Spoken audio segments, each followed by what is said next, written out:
Critical Eeks.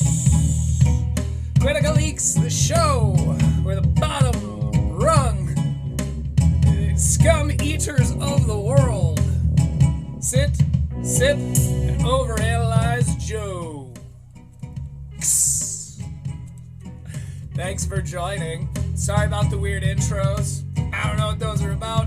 This is the second one I've done today, so maybe they both came out.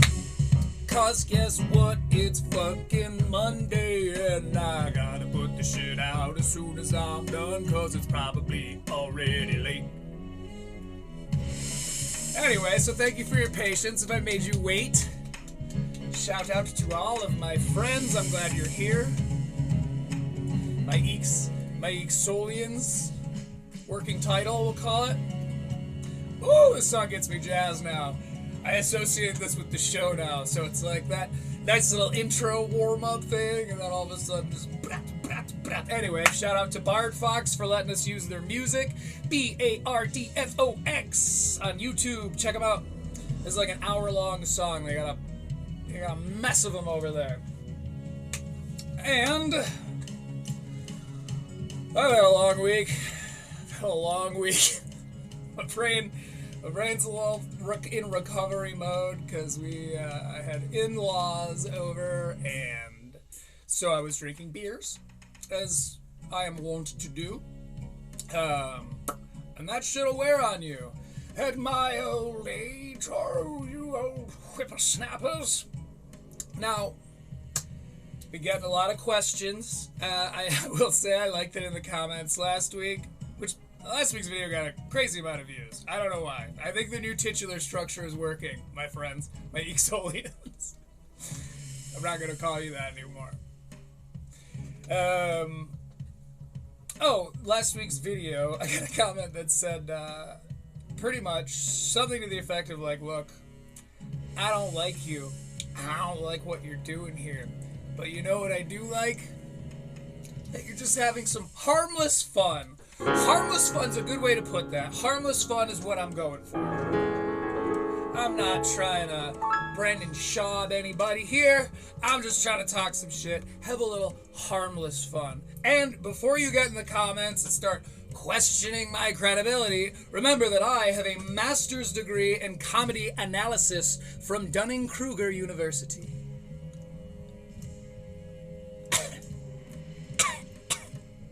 Now my best work.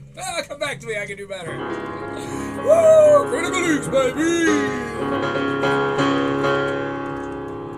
So, what are we getting into today? You're probably asking yourself. I am happy to report we have a full roster. In fact, we might not even get to our comedy analysis when I have my Dunning-Kruger master's degree in. We might not even get to that because we got a lot of stuff going on in the Rogan Sphere comedy commentary community, the RCCC. And let's see here. I got a couple of other things I wanted to do, but we're gonna jump right into some. Let's jump right into some comedy commentary. It's time. This is The Regs, a show on Gas Digital, a network owned by Louis J. Gomez. The Regs consists of Bobby Kelly. You know what, dude? It consists of Dan Soder. It consists of Joe List. And if the three of those names together are ringing a bell, it might be because they all go to the exact same therapist, along with like 5 other really famous comedians you've probably heard of, and some that you definitely have heard of and used to go to him, the likes of Mark Norman, some guy named Alan, it probably won't come up, and then of course, the 4th member of the Regs is in fact Louis J. Gomez, daddy of the Gomites. Can I say something though? Please do, Bobby. We don't really hang out in the city. We only see each other here. Right, so this keeps coming up. And at first it was sort of tongue-in-cheek, you know, and with these comedians, you can never really pin them down. It's tough to pin them down. As Mike David would say, you gotta look in their eyes, right? But I've got this teeny tiny little phone, so I can't see those things. but it keeps coming up, and I'm starting to think there's some legitimacy to it. And we'll find out what I'm talking about in just a sec here. Yeah, you're right. Exactly. You wouldn't even know. I wouldn't even know what, Joe. I'm thinking about moving and not even telling you. I can That's live what there Nate, now. Nate did that with LA. Remember that? Yeah. By the way, Nate Bargatze, last night I was listening to the baby was dead the whole time. Jesselneck. I was listening to Jesselneck on We Might Be Drunk. And so Nate Bargatze's huge now. Very famous, very big. He's making a Christian amusement park in Nashville called Nateland. Don't ask me why I'm a fan of that. So he's kind of an untouchable, you know? There's the kind of, you know, let's call him B tier for lack of more letters. So there's these B tier comedians, the likes of which I'd say, like, you can't really say Tony Hinchcliffe, because Tony could probably pull the numbers that, like, the A tier is pulling. He just does Kill Tony instead. I truly believe that if he were to start touring, he could knock out some big numbers. But, like, the A tier, you've got, like, Nate Bargatze, all the people you heard of before you became a weird comedy nerd watching shows like Critical Leaks. You know, Chris Rock.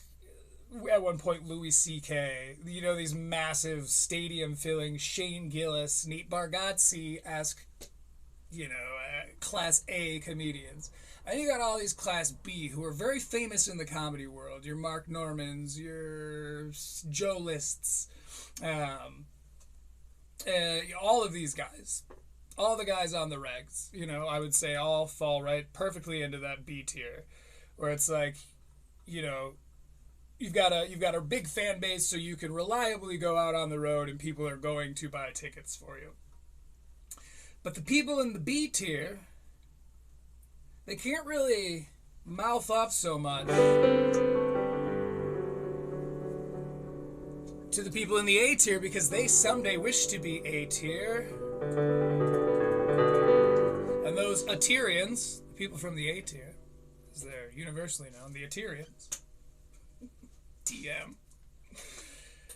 Those Aterians can provide gateways. So a lot of these B-tier comics don't talk poorly or talk shit to or about these A-tier comics, right? Would you talk shit about your boss? Or say your boss's, you know, chain-smoking friend to your boss? No, you would just be like, oh yeah, Jerry seems like he rules. Oh really, Twisted Sister 4 times in one summer. That's fucking cool. I don't even live here. Anyway, but I heard Anthony Jeselnik bring up Nate Bargatze, and he said Nate will really turn on you. And everyone kind of like clammed up, and they're like, what do you mean? I love Nate Bargatze. I think Nate Bargatze is so good and smart and talented and cool. And then Anthony Jeselnik was like, well, yeah, like, but... You know, but he'll turn on you. He said something like that. That's more my phrasing. He's a little less sleeveless cut-off shirt than I am. But, you know, he's like, he'll really give it to you. Or he'll bitch you out or something, which is a side that and they even remarked on it. And they were even like, yeah, Nate Bargatze, like, yeah, he will. I mean, he'll give you an earful or whatever. Mark agreed after prompting, but we'll have to keep an eye on that because as far as his image is concerned, like Nate Bargatze is a big old tub of sweet. I'm telling you, I can That's live what there now. Nate did that with LA. Remember that? Yeah. I don't even live here. So Nate did that with LA. So right now they're talking about New York. Joe List is thinking about, or has been joking about for many, I guess, months now, joking about moving to Austin. And he'll say, like, oh, that's why I'm moving to Austin. And they all laugh. I think that's so funny. And he goes, yeah, but I mean, you know, the schools are better. And he's like, not the schools probably, because it's Austin. But, you know, he's like, well, but, you know, I want my kid to grow up and be able to touch grass or whatever. I moved back to Boston years ago. Guys, I died 5 years ago. Louis J. Gomez. I'm a I Hollywood. saw that set. Wow. Got his ass. Ow. Look at, listen, Change it up. listen. It was just too mean. Where's it? Fill her up. Gas digital trail. Fill her up. Fill her Let's up. fill her up. Yeah. I listen. Phil, you do that. That's really, really, really funny. Because Dan does this, and I've seen this before. Dan does this thing where he likes to mention that, oh, I always watch the new specials. I watch my friend's stuff. You know, I watch the show. I've seen the show. I watch the show. Shane Gillis does it too. Actually, Shane Gillis did it most recently on Story Wars, and he's like, I love this show. I watch this show. And then he didn't know about double points. He didn't. That's one of the things you know. You know that we boo the people who have never seen the show before, even though they don't exist anymore. And when you go double points, the music, if you won the game and you say double points, and the music goes off and everyone goes, hoo, hoo, hoo, hoo, hoo. And it's like a running gag that they'll like trick people into trying to say double points. Because Adam Ray went on and tried it and just died. And it affected him. He talked about it months later. Anyway, so Dan does this thing where he talks about, like, oh, I watch the shows because it's cool, right? Like, as an audience member, do you agree that it's, like, it's pretty cool when we hear Shane say stuff like, I watch the same shows you do, you know? Not because it's, like, Shane and me on the same channel watching the same YouTube, but, like, just because it's down to earth. It's humble. It's like a member of the local music community who goes to other people's shows and stands front row and like rocks for them. You know what I mean? Like that's the same kind of thing. You want to build everybody up, rising tides and all that. That guy Seth Simons wrote an article about us. But Dan, I think he knows it seems cool. He's been getting weird. I think Dan Soder's working through some stuff. Fill her up. Let's fill her up. I listen. Phil, you do that guy Seth Simons. Yeah, Dan tried to do the gas. You're listening to Gas Digital Network. You know what? For reference, let's get it. We've got audio here. In this course, you'll get AI skills. Sure. I start the episode over. Let's get a new ad. That's fine because this is what we, the sleeveless, bottom of the barrel, absolute lowest tier of people. Damn it. Talked over it again. Listen. Fill her up. So that's what he was trying to do with the bell. That's what he was trying to do with the bell. All right, we're going back to our time code here. You just crunch when I bite you. Baby, please, Joe, please don't go. You won't even notice I'm gone. Yeah, well. No, can I say something though? We don't really hang out in the city. We only see each other here. Yeah, you're right. Exactly. You wouldn't even know. I'm thinking about moving and not even telling you. I can That's live what right now. Nate did that with LA. Remember that? Yeah. I don't even live here. I moved back to Boston years ago. Guys, I died 5 years ago. I'm a I saw that set. Wow. Look at. Listen. Change it up. Listen. It was just too mean. We just did the Gas Digital intro. Fill her up. He even pointed to it. He just like swinging and missed it super hard. And this is a Dan Soder thing where like he's very, very, very self-aware to probably glazing over the line into very self-conscious. So when he says something that doesn't go well, you watch him kind of just like die inside. You just kind of like. So like he knows it didn't go well, but he's looking for an attaboy, and he goes, I just did the Gas Digital intro, which sucks because he got it wrong, and that's embarrassing. Is that what podcast cringe is? Up. Let's fill her up. I listen. Phil, you do. He goes, God damn. But you just see the light just leave his eyes a little bit. We love you, buddy. Hope you're doing okay. That guy Seth Simons wrote an article Have a cup of coffee and stare at the wall or whatever it is you sober people do. about us, and he said that the reason it's a rape reference. It's fill her up, like against her will. No! Thanks, Floss. Oh, our demonetized.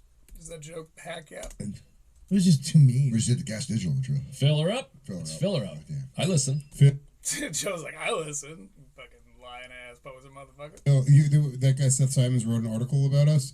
Who is Seth Simons? Because I heard this before and I'm curious. We got our handy dandy Google here. Who is Seth Simons? There's a Reddit from 6 years ago that says, "What's up with the comedy world hating Seth Simons?" Yeah, we'll pull it up. I know that he got a guy fired from SNL. Oh, that must have been old Gain Schillis. Oh, if I didn't like Shane, that'd be a really funny nickname. But he has been given forgiveness.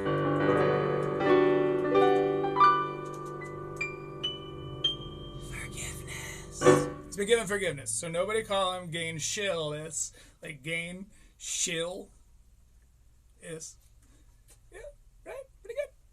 Holy shit, this account has been permanently banned. Check your inbox for a message with more information. Oh shit, Red, I don't know this guy. I don't even know this dude. I clicked, I don't know, please Reddit. And he was like, he said that. So Seth Simons is a freelance journalist, and he said, Phil, that guy Seth Simons wrote an article about us, and he was like, he said that the reason it's a rape reference. It's fill her up, like against her will. Really? I swear, like what a crazy stretch. It'd be funny if it was. That's an insane take. Oh, okay. Lewis goes, "Hey, anybody giving away our..." That's an American Read Act level stretch. Actually, during the times of the intro, he's always saying, "Fill her up." Oh, hold on. How can I get this? We're both in. I want this for my screenshot. Because guess what? We're doing some American Read Act later. It's good. I'm posing for these now. Have you noticed? Do you like my new thumbnails? They're all funky. Secrets? Ooh, feels good to be doing critical leaks. Seth fucking nailed us in this new I article. should have thought of that. Like what a crazy stretch. That's fucking... It'd be funny if it was. Lewis goes, "Hey, anybody giving away our secrets?" I guess my question to Mr. Simons, and I'd have to read the article. You know what? Maybe we pull it up. Maybe that's exactly what we do here. Maybe we just pull it right up. Okay. Seth Simons article on Louis J. Gomez. 5 years ago. Oh, alright. Now I guess I'm a little bit out of the loop on this one. I don't think I was born 5 years ago. Louis J. Gomez. You know what? Fuck it. Let's pull it up. See what I mean? It's very on brand. This is a real ass podcast. That's a little scary for my bones, Louis. Years ago, maybe Mr. J. Gomez. it was on Friday, that this girl tweeted out that. By the way, this is called Louis. This is on his own channel. It's called Louis Gomez on Seth Simons' allegations. So you got to give the man credit. Dude knows the internet. There's a known guy who's like a feminist ally. And I know titular work. My last video got like 300 V's, baby. Is that what we call them? I'll get a plaque soon. Who's a fucking creep and a sex pest, and we should point him out. And then she named him. She was like, "Yes, I'm talking about Seth Simons." That just sounds like the worst kind of bug. Sex pest cracks me up. And it shouldn't, but it's really funny. Oh, stop it. Oh, you cut that sex out. Like a pest? Pest, all right. Like a mosquito? Just like a little you know what? I was going to say phallic proboscis, but that's just a good episode title. How do we do titles again? But she did the thing where she put stars in it. Yeah. So that Sure, I guess sure. I think that's a legal thing people do now. Is that why it is legally? I would have. Asterisk. That's Zakamiko. Not being fully up to date on his punctuation marks. Assume so. It's fine. Oh. I've spent a lifetime studying them. There's not a whole lot of rules. Summit? There's a few, but they get broken all the time. Yeah. I don't know. It's fucking. By the way, Zakamiko wrote on the roast. We'll get a whole list of people who wrote on the roast. You know what? We don't need it. We don't got to do this. Apparently, there's some allegations that seem pretty baseless. You know what I'll do? I'll do the responsible podcast sitter. Shout out DC. Shout out Elephant Graveyard. I'll do the responsible podcast sitter thing, and I'll listen to these allegations on my own. Seth fucking nailed us in this new... All on my own. I should have. In the dark. Funny. with a candle. He goes, that's fucking good. What other rape stuff do you have brewing around in that fucked up head of yours? Simons, Yeah. you need a job. Yeah, you're a fucking creep. By the way, this was the second episode they did, so they've been bundling. Never a good sign, as Podcast Cringe would say, probably. You never want them to go out there and bundle. No, don't bundle. You can't bundle this. Use a bundler. He's had a couple of, what are they called? Based? I think based takes recently.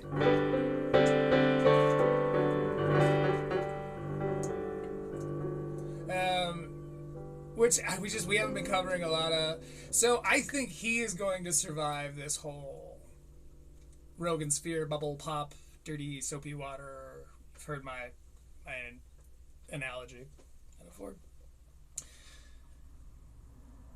I think he'll be fine because he covers a lot of like Rogan stuff, whereas American Redact, he's in trouble. Redact's in trouble because he didn't try. These other guys, Apologia, Commodea, has a different literal voice, but also like narrative voice that he's speaking from. Got some altering opinions. He's kind of fighter in the kitty, but he's a little bit more like open-minded to, you know, the good faith. The good rant, really turning up the heat on you fucks.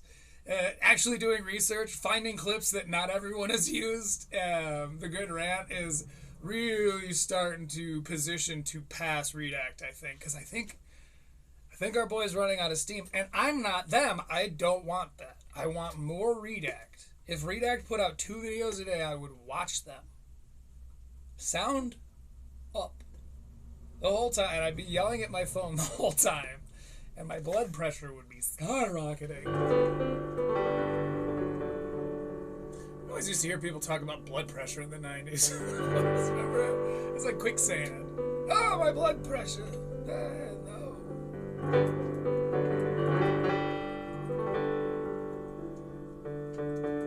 My impression of Arnold's grandfather in Hey Arnold. Technicality. No, we don't want you to go, doggy. Ah, I'm going next week. I'm hanging out there. you're there all the time. I'll see. See, it's starting to seem like less of a joke now, isn't it? Starting to seem like more of what these comedians do when they're like, oh, I'll break the bad news. Like, hey, that's what everyone does, right? I mean, not everyone, but like that's like a classic thing. You float it out like it's a joke. Wouldn't it be crazy if we like... It would be. That'd be crazy. But you... Like, I mean, I don't want to be. Like, you don't want... I don't want it. I mean, but like... Could. It's like it's the classic, like, kind of what they're doing. Oh, I'm going to move to Austin. I'm just kidding. Can you imagine if I moved to Austin? But, like... See you. I'll see It's the end of my... you more. If I moved to Austin, I'd see you more. You would be good in Austin. No, we want you to move to Austin. No, I'm That's thinking subtly- Dallas, North Dallas, Waco. Why don't we all move to fucking Austin? Just take over. See, Bobby's still doing the thing where he's like, we kidding, right, dude? Become Rogan's best friend. We're not telling the truth. We make the regs. The regs. Combine into the parks and... What is it called? Parks and Recs? We can do Regs Are Parks. You know what it's called.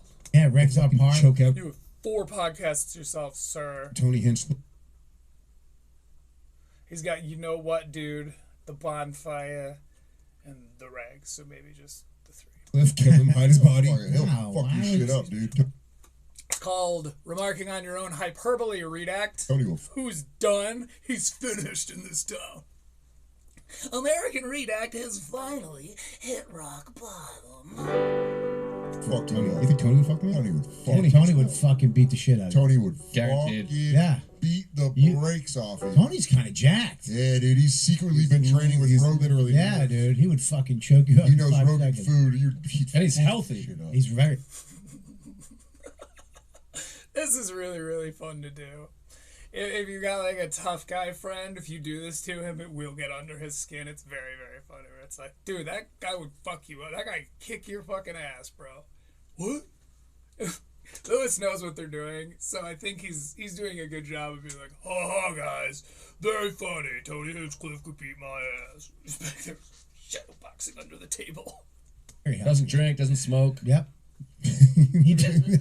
He'd bite your Achilles. Then Joe comes through with the sarcasm. Lewis is like, "Oh, thank God you guys are kidding. Please. I was starting to think you were serious." Oh, this beautiful pit bull of a man. It just lacks option. Where did it go? Oh, okay. I mean, as a fellow, as a bit of my spirit animal is a bit of a mutt, but he's definitely more of like a blue nose. Got that big forehead. His face doesn't look all red on the roast for some You reason. should move to Austin to do a kumite. Jesus Christ, dude. A kumite? Kumite. Just say the Boo. Just say the N-word. I mean, you probably don't need me to tell you, but I obviously, being born of the Mike David sphere, I had to go follow Kumia on X, right? Just go. I'm not going to go, because if I had a screen, I'd pull it up. But some of the shit this man...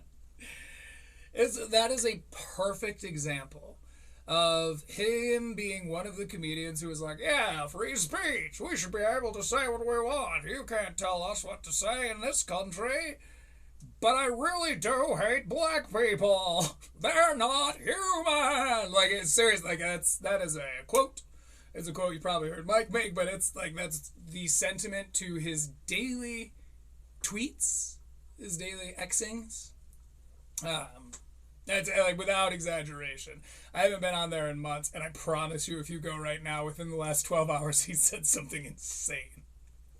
So I can see why Lewis likes him. That was mean. What? That was funny. You're funny. I am funny. You're goddamn right. Don't move to Austin. Yeah, dude. See, it becomes a little less funny. They seem less and less like they're kidding. So we're going to change our time code. We are going to 38:39. Feeling fine. Give me a sec. Give me 2 shakes. Boom, bam. Time codes, right? Pretty cool. Whoa. Feel like the real deal. Whoa. And when we're about an hour and a half into the show today, yes, it's going to be a long haul. That's how we do it here. We will be doing a reading from the autobiography written by Corey Feldman, Choreography. Now, this is everyone's favorite segment. Probably. Has anyone ever said that before? No. Do I have any reason to believe that that's true beyond my own wild imaginings? Let me get back to you. They go It looks along. like It looks like Comic-Con. it looks like guys that made money off websites in the 90s. They created the internet. Let's take Whoa. Where's the EEG scale? They lose a point for this. You fucks. I should. Podcasting points. EEG scale, podcast edition.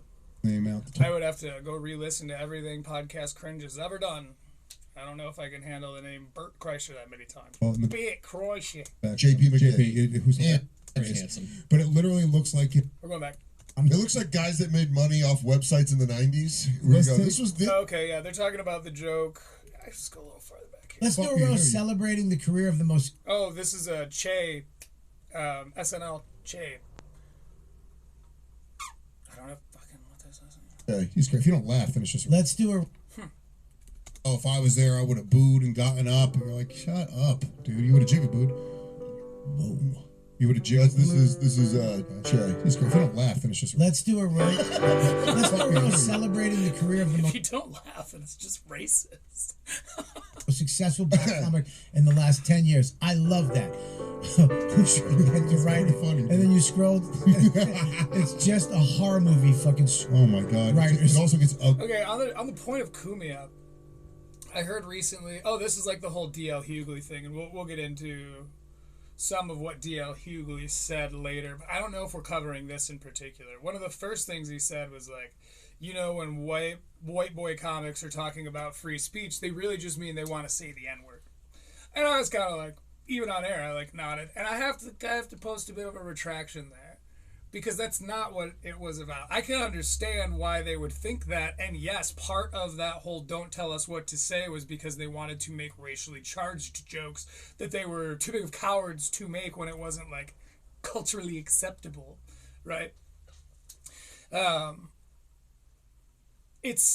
It's that they wanted to say the F slur and the R slur. That was the big one. As far as I knew, like, most of them, that was more like, hey, R-tard, oh, and everyone's like, oh, wow. They'll still get a pop for it. Little less if it's just saying that, because some people feel like they hacked the formula, and that made it hack for everyone. But it wasn't that we wanted to, like, comics, but anyone that's pro whatever, don't tell me what to do, don't tell me what to say. It's not that. Everyone wanted to say the F slurs and the R slurs, not the N slur. That's fucking crazy. So I nodded through it because he speaks with a conviction. There's an authority and a charisma behind the things that he's saying, and I was like, yeah, they do, but no, they don't. That wasn't it. Except for people like Kumia. Uglier as they go It along. looks It looks like Comic-Con. It looks like guys that made money off websites in the 90s. Where you go, this was the Okay, so they're looking at the picture. They're looking at a picture of the writers who were on the roast. Because Michael Che, that's right, his last name is Che. Michael Che was like, hey, let's do a roast of Kevin Hart. Cool, who are we going to get to write it? And then it's a picture of all these white dudes, including Tony Hinchcliffe and Zach fucking Amico, who's like offensively white. it created the internet. It's coming from me, bro. Let's take, what's his name out, the tall in the back. JP McDade. Who's hilarious. JP McDade, which is part of my notes here, I wanted to bring this up because I didn't know that about JP McDade. That makes me like him more. Because he's a Stavi guy. He hangs out with Stavi and they make like New York. They have like New York conversations, you know what I mean? Where it's like, I don't know if I like this city. I need this city, though. I want to move out of this city, but you can't drive. But what are you going to do? I'm not going to get a car. I'm going to take a scooter. Ha! Sorry, I'm not laughing at that. I'm laughing at my joke about that. I'm not laughing that Stavros got into an electric scooter and fell down and broke his arm. That would not be cool to do. I've fallen lots of times. That's what this is from. I got 1,000 little bumps and scrapes and scars and some shit I probably should have gone to the hospital for because I've fallen off of scooters even. So I'm not laughing at the fact that that happened to Stavros Halkias when he was talking to a fan feeling like a big dog and spun around and broke his arm. I'm not laughing at that. I'm laughing about my joke about that. How I landed that joke. Does that make sense? Anyway, we'll get into some more Stav stuff in a bit here. But JP McDade is one of Stav's guys. And so I've always, I like Gianmarco Ceresi too. I learned about him on Stavros, which is why a part of why I still watch Stavros. He's also he's not unfunny. I mean, not. He's got a lot going for him in the way of comedy. If you know what I am saying. Handsome. But it literally looks like Nick Mullen was like growing up near a power plant and slowly he morphed into this. Funny. It looks like Lord of the Rings. It looks like hobbits. And then That died. Boys, don't do two in a row. Ooh, the next slide. This is why you're gonna make my podcast great. There's one more Podcast cringe hates my shit. slide. Also, so does more cringe, and so does. What's the other one? Bites, cringe bites. And you're Podcast bites. Go ahead. Zach is showing how many years he has left to live. come on, that's Those not are, those are funny. days. Funny. That's what I mean. That's like Che being like, It's funny. I'm being silly. And then he, So I guess Lev Fur, who is like a C or D tier. Just I think I've seen him on Story Wars once. Can't picture his face for shit. And maybe societally he's an S tier, but not up here. what's this? Che posting Like a Sheen's. mocker. Oh, but Lev Che made that joke like, "Hey, we got a bunch of white guys to do the Kevin Hart roast, LOL." And Lev Fur he saw a gap. He took a shot. He went for the QB and didn't realize he's about to get floored by a pulling guard. That's right. I know some sport. Oh, this is Lev, right? Yeah, he posts Che posting Shane's roast writers to make a mockery of is lame as fuck. One of your only IG posts that your show lets you keep up is from Shane putting you on stage at the garden. Now you're clowning his team and shitting on their moment. You want the roast to be look Everybody at has a Kevin's team. shoes. This is Lev Fur's response to Che, by the way. Not a good look. I've said it before and I will say it again probably a billion times.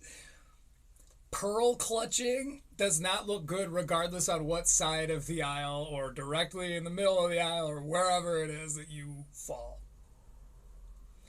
If you're like, oh, again, it's the classic like George Floyd, Charlie Kirk thing. That's all has to be on the table, gang. And as soon as anyone starts going like, that's in my mind, you know, they're allowed to do that. They can, you know, what did Cheryl Underwood say? You know, they can. It's right that they are offended. They're supposed to be offended. This is offensive. It's supposed to be. Paraphrasing. She said it way better than I did, but this like pearl clutching on behalf of Lev Fur, people pick up on it, man. It's not a charismatic trait to like suddenly play the victim. Oh, you said wait, you can't say that thing. And I get that that's like the whole X, and I've been guilty of that too, where I'm like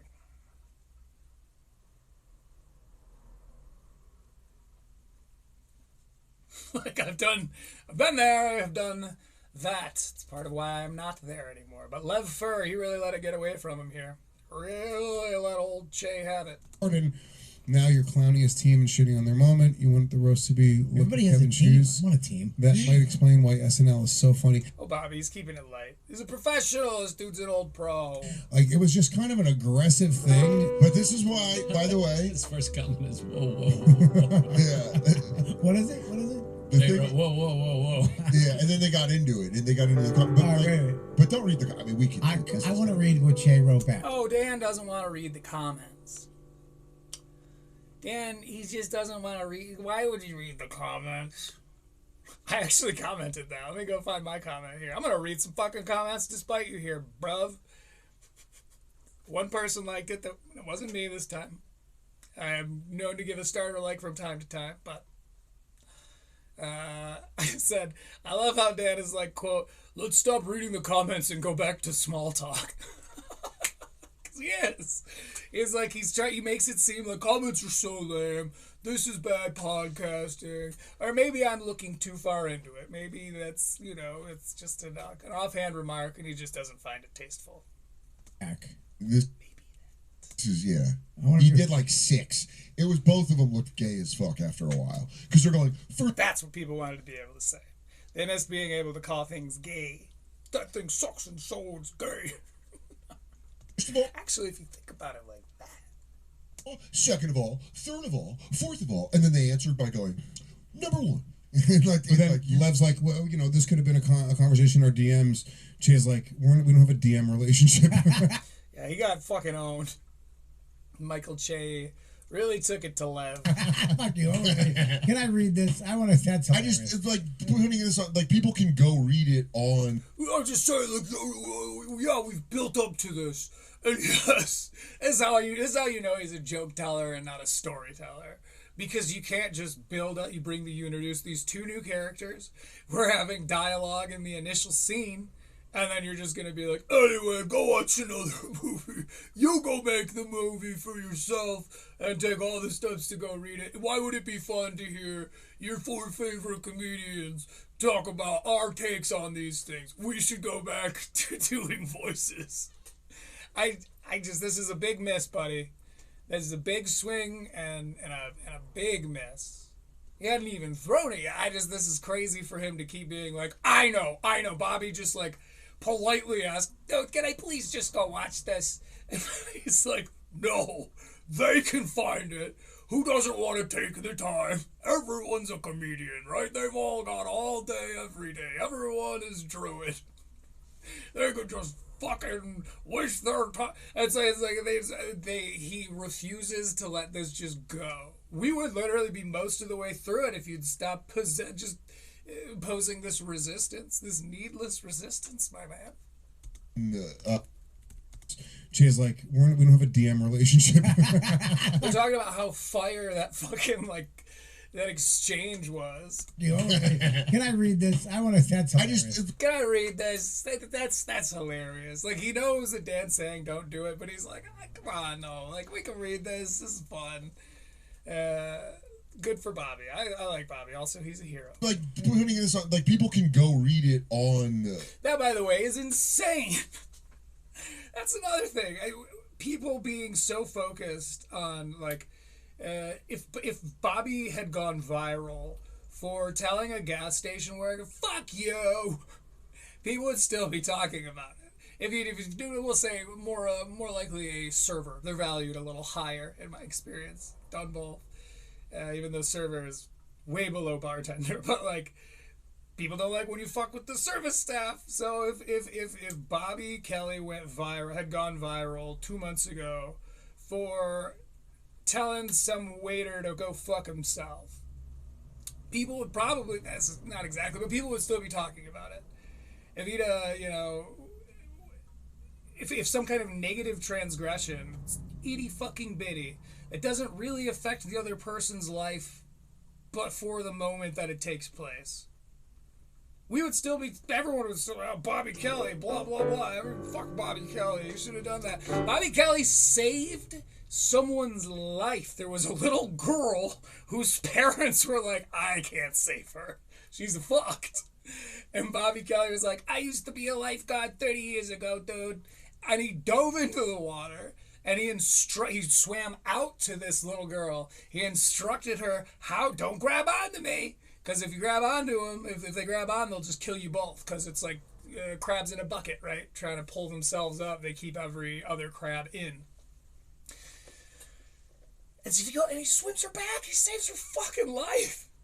It was a few months ago. I'm in the South. It's hard to tell what. There's no seasons here. So it could have been a year. Could have been a month. But within a recent amount of time, no one's heard about it. I'm probably the first person telling you about this.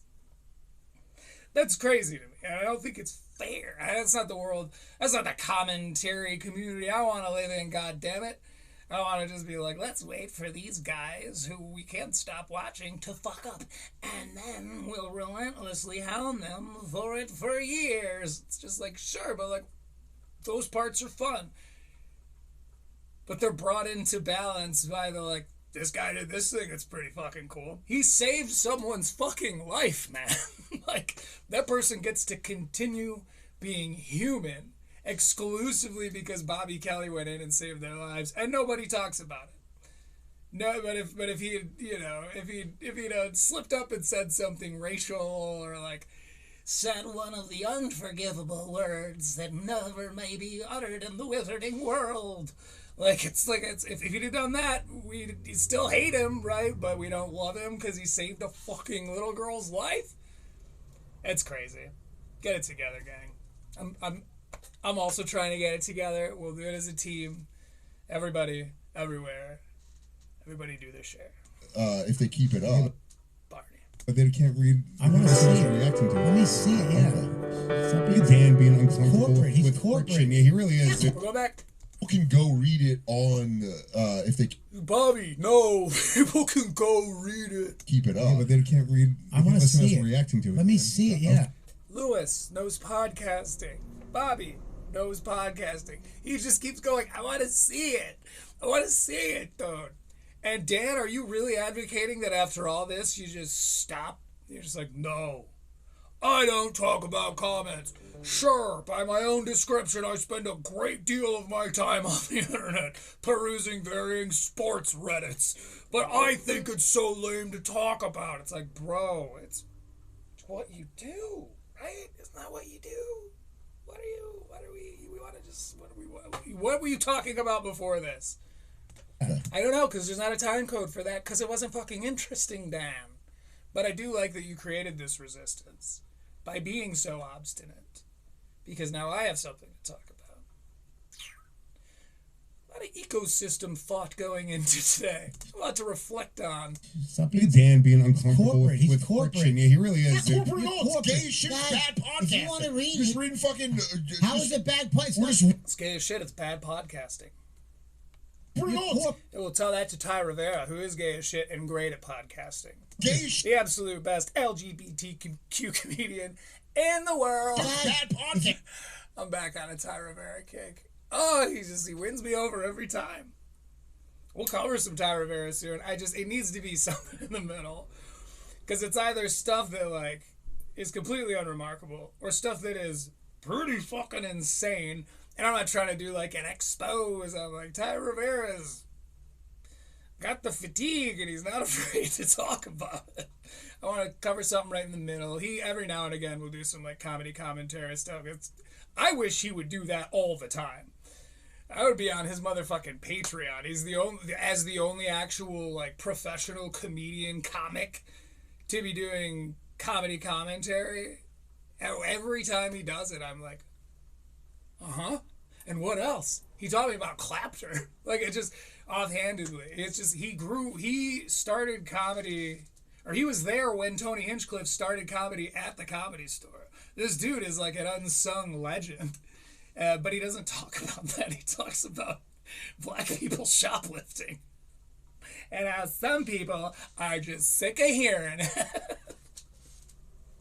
I truly, truly love Ty Rivera's content. Cracks me up. But yeah, anyway. So Dan says, this is gay as shit. This sucks. I hate this, and so it's gay. Look at Dan being uncomfortable Corporate. with friction. Yeah, he really is. I'm just kidding. It's free speech. Go crazy.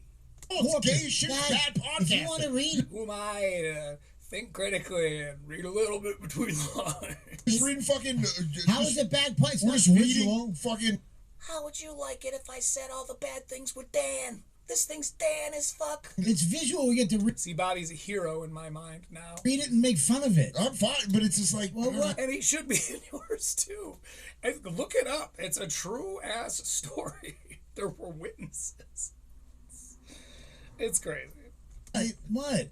You just don't want. You don't want controversy. No, I just don't say give it. a fuck. Just say it. I don't fucking say it. care. Dan's getting heated, dude. Dan's Gen Xer ego has been a little too threatened today. He had a couple of bombs, and he didn't like the way that made him feel, and now he's feeling a little bit on edge, and they're trying to read some comments, and he keeps saying no, but they're not listening to him, and he's losing it. It's visual. We get to read it and make fun of it. I'm fine, but it's just like. Well, what? What? You just don't want. You don't want controversy. No, I just don't say give it. a fuck. Just say it. I don't fucking say it. care. You don't want people fighting. I don't know about you guys, but this gets my, like, a slow adrenaline leak going. It's like hearing your parents fight in the next room. You're like, oh, shit.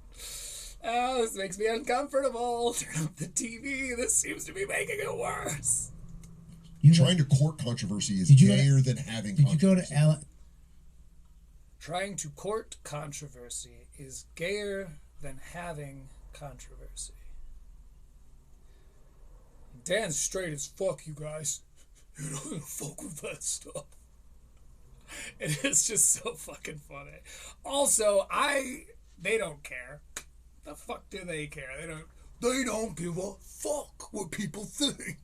Except it is what drives my everyday.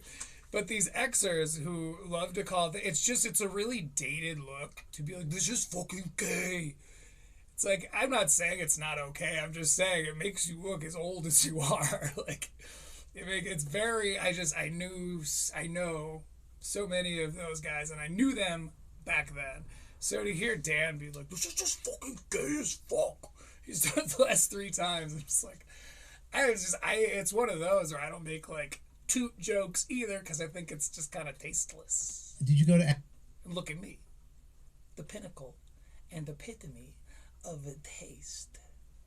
Alan today? No. All right. I'm actually fucking great. What did Bobby just say? Gayer than having Did you go to Alan? Did you go to Alan today? Dan's throwing a temper tantrum, and Bobby says to him, "Did you go to Alan's today?" Trying to court controversy is Did you go to- gayer than having Did you go controversy. to? Oh, okay. Sorry, did you go? I keep getting caught up by that. You don't want people fighting. Trying to court controversy is Did you go to- gayer. By the way, Dan, I think those shirts are maybe because black, it hides the belly, and I get that that's important, but those billowing sleeves and your tiny pale arms, it's just not a good look. You need a good farmer's tan and a sleeveless. This is the way to live, my friend. I'll teach you how to cut them.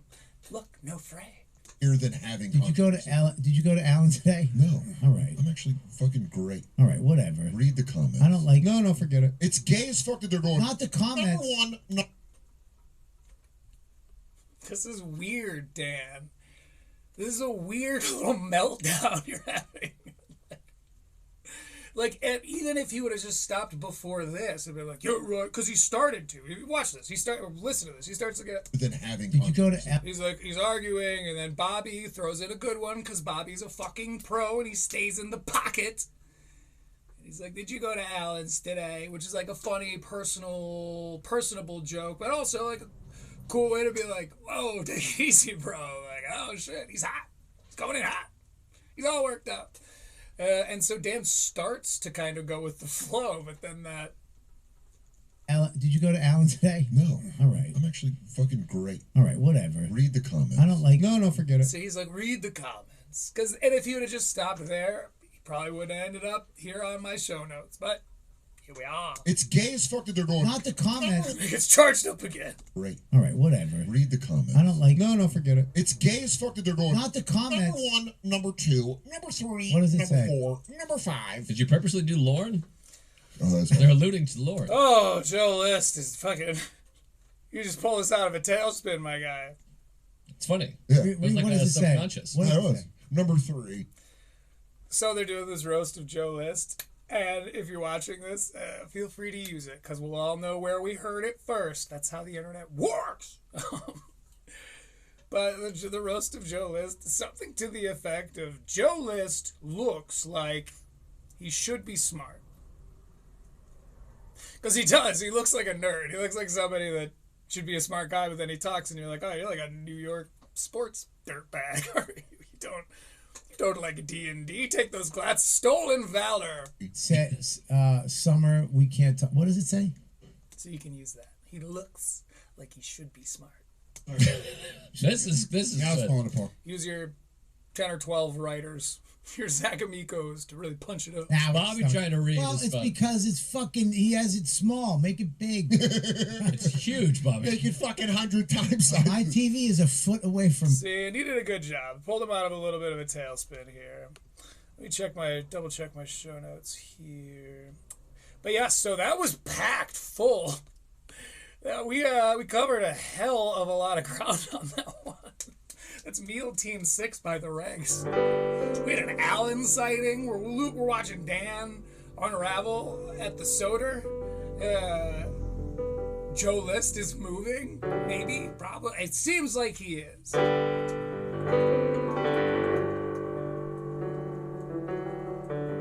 Either way, Joe List has set himself up in a really cool way, because now, like, he either goes and then, like, oh, damn, cool, he followed through on it.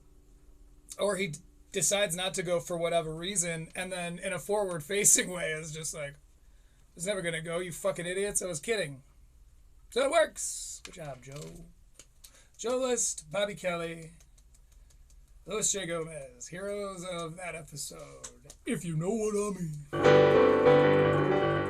So next up on the list, on our precious notes of show, we've got what's an old friend up to. We're going to check in on an old friend. I think this was like episode very early level. We covered what we thought was going to be his special. But then we went and watched, and it was an hour of footage of a microphone. Which was probably a lot funnier to people just watching it. Probably a lot funnier to just a random person who's like, oh, sweet special. Wait, is this? Oh my god, Timmy. Wackadoo. But not for me. Not for me, Timmy. You made me look like a damn fool. As you can see, I don't like looking like a fool. I've got a lot of very serious things about me. I'm a Soder-esque. I'm a Soder-like. To take it anymore, and then you gain it. Anyway, so we're checking out Jeremiah's show, Stand Up on the Spot. And apparently what they do is they go out, it's like an improv show, kind of, but instead of doing, like, DMV, and they're like, okay, a DMV, and I'm sitting, and I'm at the DMV. It's, instead of doing, like, an improv act-out, they do stand-up that's improvised based on the suggestions of the audience. So, Cool little model. This was Jeremiah's pivot after Kill Tony, moved to Austin, and that was a whole thing. I think I've covered some of it. Jeremiah's been on the channel before. He's a bit of a teacher's pet. He was on Holtzman and he was bullying another student. He kept, like, stealing glances with the teacher. Holtzman. Holtzman knows how to keep it exclusive, dude. I'm now wondering. That's just what they should all take a lesson from their elders. Because last night when I saw Anthony Jeselnik on that fucking podcast, I was trying to fall asleep. I listened to the whole goddamn thing. It was really interesting. They talked about joke writing and the industry and fun anecdotes with, like, stars you've heard of. I wish that's what comedy podcasting was. So much I wish that that's what it was. Rather than being like, so what is your favorite of sports? I enjoy that of sports. What is your favorite of jerseys in sports? Like, I played sports my whole life growing up. I'm not one of those anti-sports guys, but I get bored as fuck. It's literally just as bad. It's the other side of the coin from being like, oh, well, actually, in The Return of the King, Aragorn had the great sword the entire time, you see. It was brought to him by Elrond's sons. Now, they weren't represented in the movie, but they are prominent characters, albeit behind the scenes, in the Lord of the Rings trilogy books. It's like, it's the same shit. You're just as nerdy and lame as Soder would call you gay. That's just as gay. Oh, wait, we never got to hear what were in those fucking comments. Thanks, Dan. Anyway, so, Jeremiah Watkins, who I do have a soft spot for. I like Jeremiah. He used to fuck with Tony a lot. He's a bit of a teacher's pet. He's like a homeschool Christian guy, but so's my favorite cousin, right? Well, on my mom's side. It all back. And that's called the fat And dilemma. that's what we call comedy. Hey, we know her. That's Beth Stelling, who appears to be trying to recover from a bomb. Let's go back a little farther. We didn't come here for Beth, but we're going to stay here for Beth for a bit. Then when you stop it, because, okay, this is a real problem. So you pay for it and it's expensive. Then you lose, say, the weight. And then your rate goes back up because your insurance company won't pay for it because you're no longer overweight. So instead of it being $300... This is fun. This is really fun. This shit would bore me at a coffee shop, Beth. What are you fucking... Oh, you're spiraling. Because it's improvised. And not all comics know how to do that well. Hell, look at Dan. I like Dan Soder, but he deserves to be razzed a little bit for that. Harmless fun. That's what we're going for. I'm harmlessly razzing you, Dan. a month. It's like $800 a month. Come on, my parasocial buddy. Then you can't afford to take it anymore, and then you gain it all back.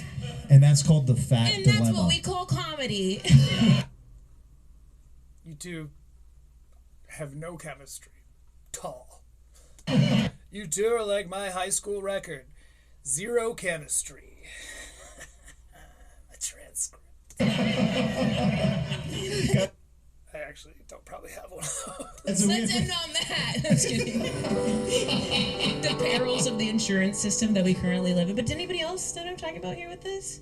You have a friend? Gotta be careful with Beth Stelling, because her production company will come after your ass. She's more litigious than her Minnesotan leftist tendencies might lean toward. She likes the law more than she likes to pretend that she likes the law.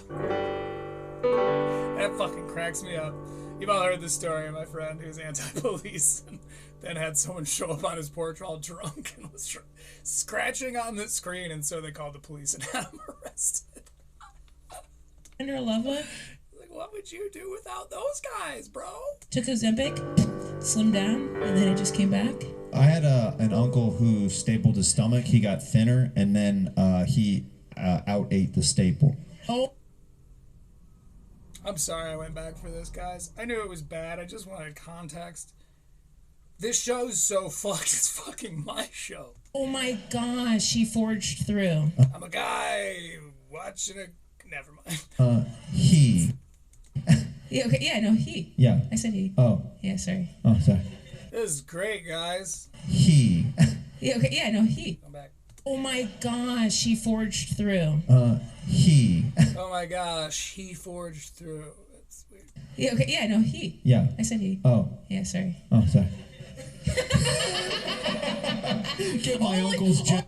Oh, God, is this what podcast cringe is? Oh, man. That made me hate Bert Kreischer a little. For no reason.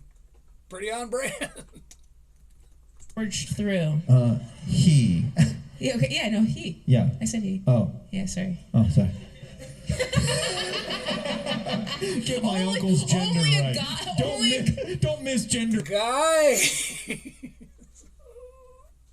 Oh, this is so fucking bad. I need to watch this show more. I just saw that my main man was on here. My fellow shades wearing main man was on here.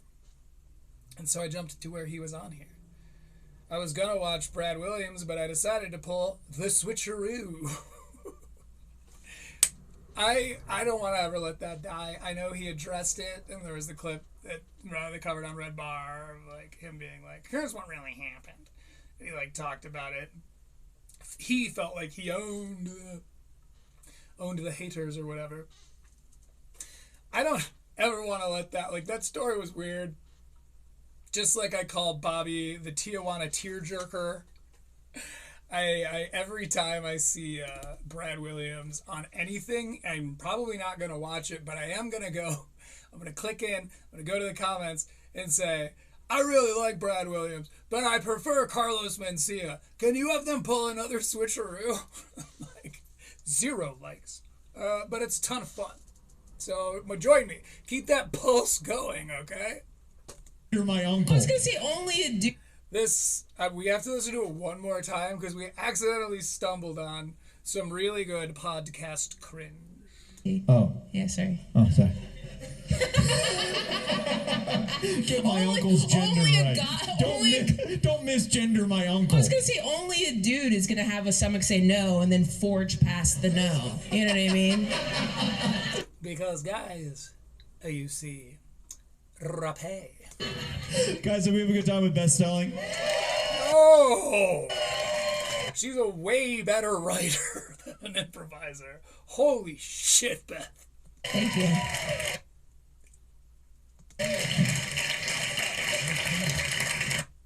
I use Beth Stelling's writing as an actual example for good writing for the Monopoly guy. The way to beat a Monopoly guy is to provide enough background on that character before you start talking about... You talk about why they're ridiculous before you talk about how ridiculous they are. Beth Stelling was like the first one that we've seen on our show here that nailed that. That was like, that's why I'm like, oh, like Beth Stelling, this is how you break a Monopoly guy. And I've seen other people do it since, but I always go back to it being Beth Stelling that like I learned it from. Whew, I'm glad that was my first impression, because if this was my first impression, I don't think I would be in comedy commentary at all. Beth, you made me quit that weird passion I can't tell anyone about. It's so fucking funny to be around normal people. And they're nice, and they're like, so, like, what do you do with your time? And I'm like, a lot of writing. Gulp. How into stand-up are you? Like, One more time for... and the funny thing is most people, I've never met anyone that's so far gone as us, my friends. I met people who know some of the names of some of the people I talk about, but they're like, oh yeah, James Donald Forbes McCann, I really like him. Fiance will be like, she'll like nudge me and be like, you hate him. I don't hate him. I just wish. So here's the thing. James Donald Forbes McCann. Beth Stelling, ladies and gentlemen. No, I am not you know what, I'll applaud, but that's just because I'm a team player. Are you guys ready for your final comedian of the night? Ooh, who is this veteran for whom Beth Stelling opens? Another person I absolutely love. He recently sold out Madison Square Garden completely on his own. You may have seen him on an episode of Kill Tony or two. Please welcome my pal, Timmy No Breaks, to the stage, ladies and gentlemen. Timmy No Breaks is coming to the stage, and so he does this bit sure he came up with it right off the top of his head. He's a 2-year veteran of improv school. And so he goes, my friend, Timothy No Breaks. And Timmy's sitting there. He's missing a lens from his glasses. Get it? And is laying down like this. He's got his eyes closed. And there's a camera on him. He's pretending like he was sleeping. Would it be cooler if he was so involved in the character and not just some weird, squarish, sober-adjacent Minnesota kid? And he was just like his actual artist guy who's actually like, oh, you got too drunk. I just wish there was more truth to Timmy, and I think everybody does, which is why we all loved him at first, because we were like, where does Tim Stiefler end and Timmy No Breaks begin? And it's like, well, no, actually, there's a very distinct line. It's the leather jacket and the sunglasses, and he talks vaguely East Coastern. And he's kind of a dick, but he's not like clever really about it. Really, he's just like, don't do that. Hey, you tell me what? No, don't tell me that. That's wrong. You do this. No, don't do that. Hey, hey, hey, hey. No, what? You guys suck. You're gay. What do you? Like it's. Could you maybe for us, Tim, like pick up like a drinking problem or something? I would even take like a helpless cigarette smoker, and just give us something that we can like attach to. This like whitewash, like, yeah, my parents are married, and oh yeah, you know, my parents are married, and I like to have a good time. I have no idea how Timmy No Breaks did so well, but I'm an improviser, so I'm probably not gonna drop the ball in a huge way. But he did drop the ball in a huge way, and we're about to watch some of that ball dropping, which is kind of an Office reference. It's not fully my joke. Timmy No Breaks. Timmy No Breaks. Timmy No Breaks. I'm there. If you are a big guy, sit down. I'm there. I'm Timmy No Breaks. I'm thinking of covering that.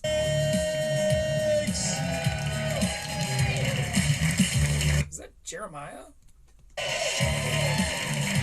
Timmy No Breaks. Wow, Jeremiah, listen to the pipes on that sax player. That is really funny. Jeremiah is the literal band kid who like is doing really well now and like found their footing. You know, the one that you like go to your hometown, you like see him in a bar, and you're like, Jeremiah, hey, what's up, man? Like, you're always really cool. Like, I remember you'd like play your sax. You still playing? You are. That's dope. Oh, a huge podcast. Lots of famous comedians. Holy shit. No kidding. How's Joel doing? No offense, Joelberg. You know I'm rooting for you, bro. You saw my video. Probably one of the 17 people who did.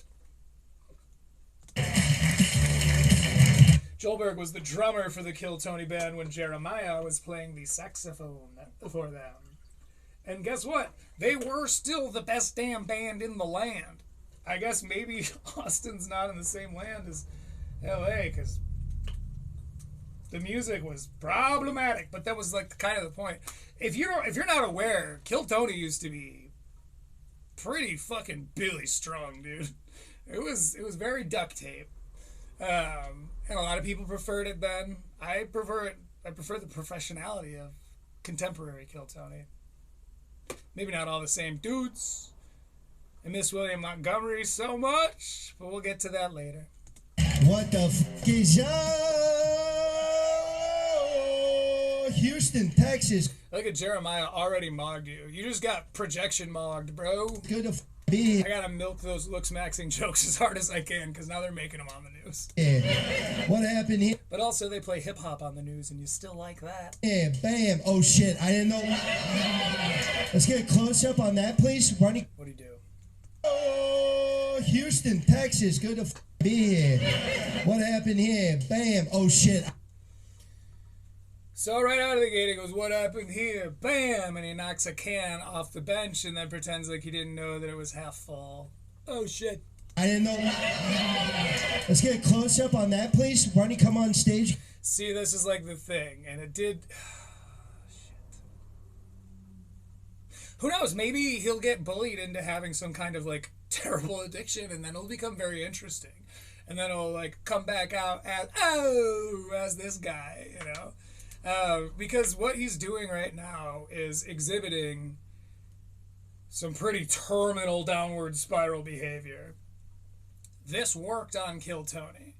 When he was like, bring the lights down, okay, let me get a spotlight on me. And the first time the spotlight guy listened, we were all like, what the fuck? Oh shit, he just told Tony what to do. Like, it was crazy. I made a video about it that night. I think it's one of the few videos that didn't come out on Monday.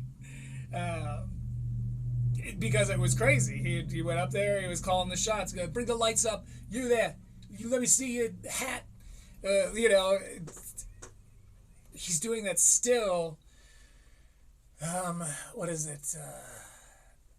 It's like a little kid who is like beep beep boop, and you're like, whoa, that was a funny little noise. And they're like beep beep boop. And you're like, there's that noise again. Beep beep boop. You're like, kind of better the first time, buddy. Beep beep boop. You're like, okay, well, you know, now it's hack. Beep beep boop. And you're like, boo. Like, and I'm only a few beep boops away from booing this motherfucker. This is what he did, his little tricks and gimmicks that he did on Kill Tony. This is what I mean by just fucking take a beat. And now I don't think it's a good idea for him to stop. Now he has to keep up this pace for another 5 years at least before he's earned any kind of respect. You should have fucking come out, slugged us, and then when we were staggered, just walked away, and we're like, who the fuck was that guy? Oh, that was a good one. Like, okay, keep my eye out for him. Shit. And if he would have taken all the performances he's crammed into this last year and sprinkled them out at even intervals, roughly, over the next 5 years, we would love Timmy No Breaks. But he hasn't had the time to develop this character beyond, like, I'm bossy, I wear sunglasses, I wear this jacket, and I do this voice.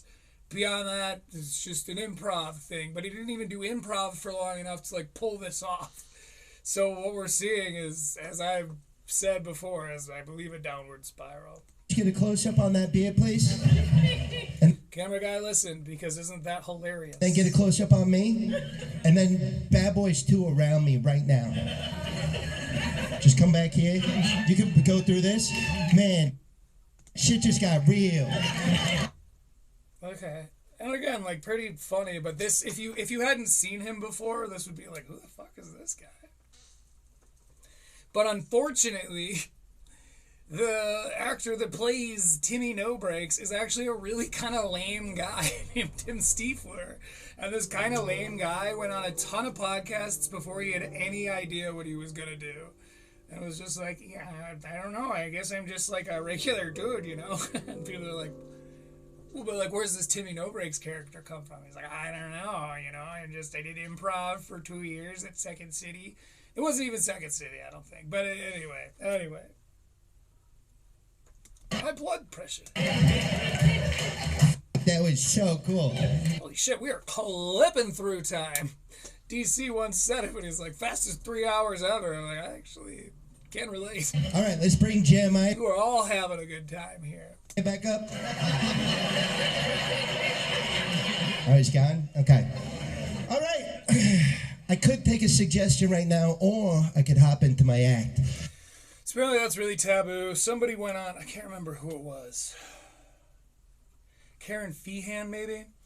Somebody went on to stand up on the spot and just did their material. Jensen, I think, actually. It might have been Jensen. Sorry, Jordan. I think Jordan Jensen went on and did a bunch of material, and it, like, bombed because the audience knew, and so she didn't know what was going on. They laughed about it, I think, on Story Wars. I think they were on Story Wars together. I think I'm going to do my act. So, man, these Jews and, you know, trans people and, you know, Iran. What's the deal with that? Boy, this crowd really wants to like him. He's the closer. He's closing for Beth Stelling. Beth Stelling just opened up for Timmy No Breaks.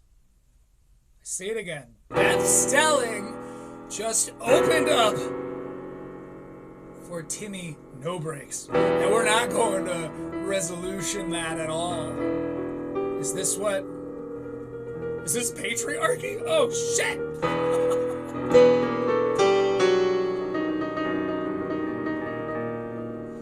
No, it's not. I think it's just because he's a big name right now, and also he's a fellow Kill Tony alum. Resolution. Feels good, doesn't it? Deal with that. That's what we didn't get thanks to Dan Soder on our last segment. Right? They're all like, oh, you know? Oh, it's just not relatable to you guys?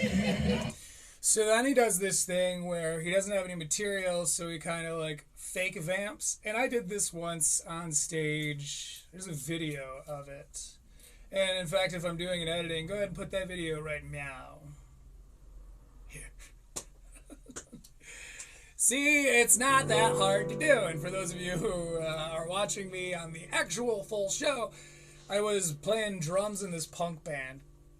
My guitar player broke his string. And so it was always my job. I was the mic guy. So like we were a little three-piece. The guitar player sang, but he didn't like to talk to the crowd. The bass player was this like cool, goofy fucking bass dude, as they are bassists. And I was the drummer who would like talk shit to the crowd and stuff and do like boo boo boo, like, you know, punkish backup vocals and shit. Well, so he breaks some motherfucking string. And they kind of look back at me, and I'm like, okay, well, okay, I got it. So this is what I'm here for. I tell a joke. When he breaks a string, I tell a joke. So, what do you call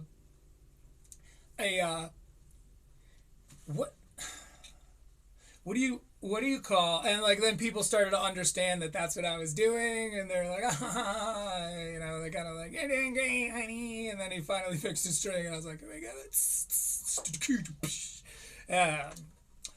hilarious at the time, but it's because I ran out. It was my first go-to as a non-stand-up comic was to be like, I don't have a joke. I guess it's funny that I don't have a joke. Let's just play that up, like, and that becomes the joke. Well, professional comedian Tim No Breaks, he hits the same wall because he doesn't have anything, and then he goes, "Oh, well, you don't like this? Well, guess what? You suck. Oh, you don't like when I say that?" And then he starts talking about how he's bombing and how, oh, I actually will do good, but it's because of you guys, not because of me. I'm doing my act, guys. I'm not taking suggestions. I ran. I'm doing my act, guys. I'm not taking suggestions. Okay, I only want suggestions. Fine, I'll do suggestions, but they have to only be about Iran. Sir, that haircut. Down to another little kid analogy with him. But it's worse than that. It's worse than the kid who's going, blah, blah, blah, blah, blah, blah. It would be like if Tony Hinchcliffe heard that kid go blah, blah, blah, for the first time and was like, oh my God, guess what, kiddo? You're famous now. Do the blah, blah, blah thing. Do the blah, blah, blah thing. Do it. And now the kid has this weird, misdeveloped ego because he thinks he's the best. This happened to a friend's little brother. And in high school, we were all in a band. Another band story. There's going to be a lot of them, so buckle up, buckos. We were in a band, and dude's little brother wanted to play music. And he was like 5 or 6 years younger than us. Like maybe more like 8, like very young. We were in high school. He was like, 8 or 9 or something. And he comes out with a guitar and he shows us this like cool, one of us showed him a pentatonic scale or something. And he's kind of doing this cool blues lick thing. And we're like, holy shit, dude, that's fucking great. Like, keep it up, man. You're a little rock star. You fucking rule, dude. And every time we'd see him, we'd go, hey, how's that guitar coming, man? Wait a minute, you fucking rule, little dude. And he was like, oh, cool. And then one day, you go past him and he's playing and you're busy and he goes, hey! Oh, hey, what's up, man? I'm playing good. And you're like, yeah, you are. You're playing really good. It's like, how come you didn't say it?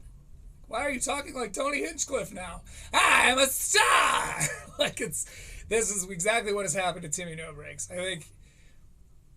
I think what he thinks is happening, what Tim Stiefler thinks is happening, is that everyone loves this for no reason. And he's like, because it's kind of a millennial misconception that some people are just born with it. Because there was always this mythos around artists, especially when we were kids. Now the internet exists and there's nothing sacred. But there used to be this weird mythos, like Kurt Cobain was like a chosen one. You know, it's not like, oh no, the choices that Kurt Cobain made as a young person have developed him into this adult, which is a bit of an enigma.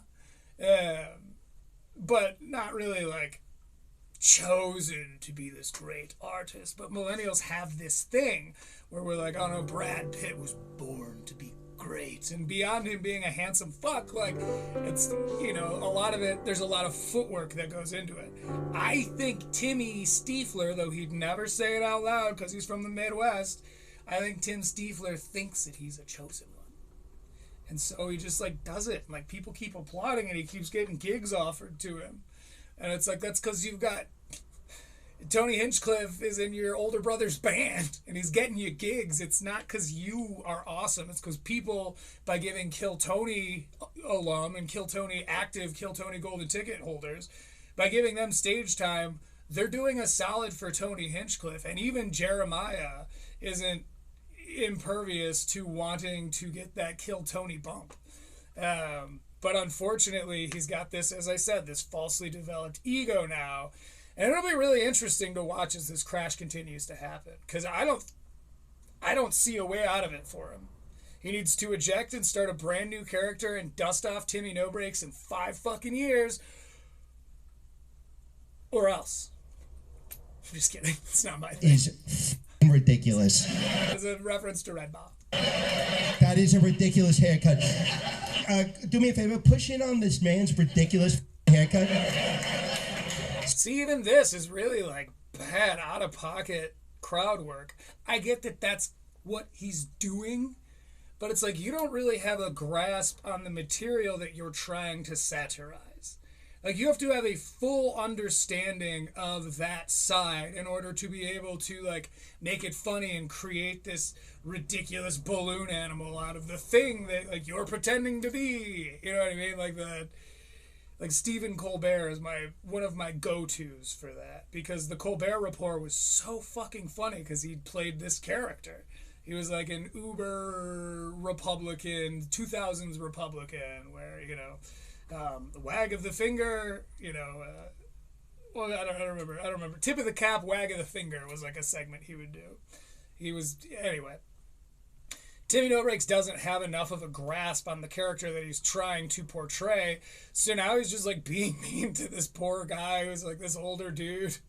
He's probably got like a 5-year-old grandkid or something, you know what I mean? He's probably like in his early 60s.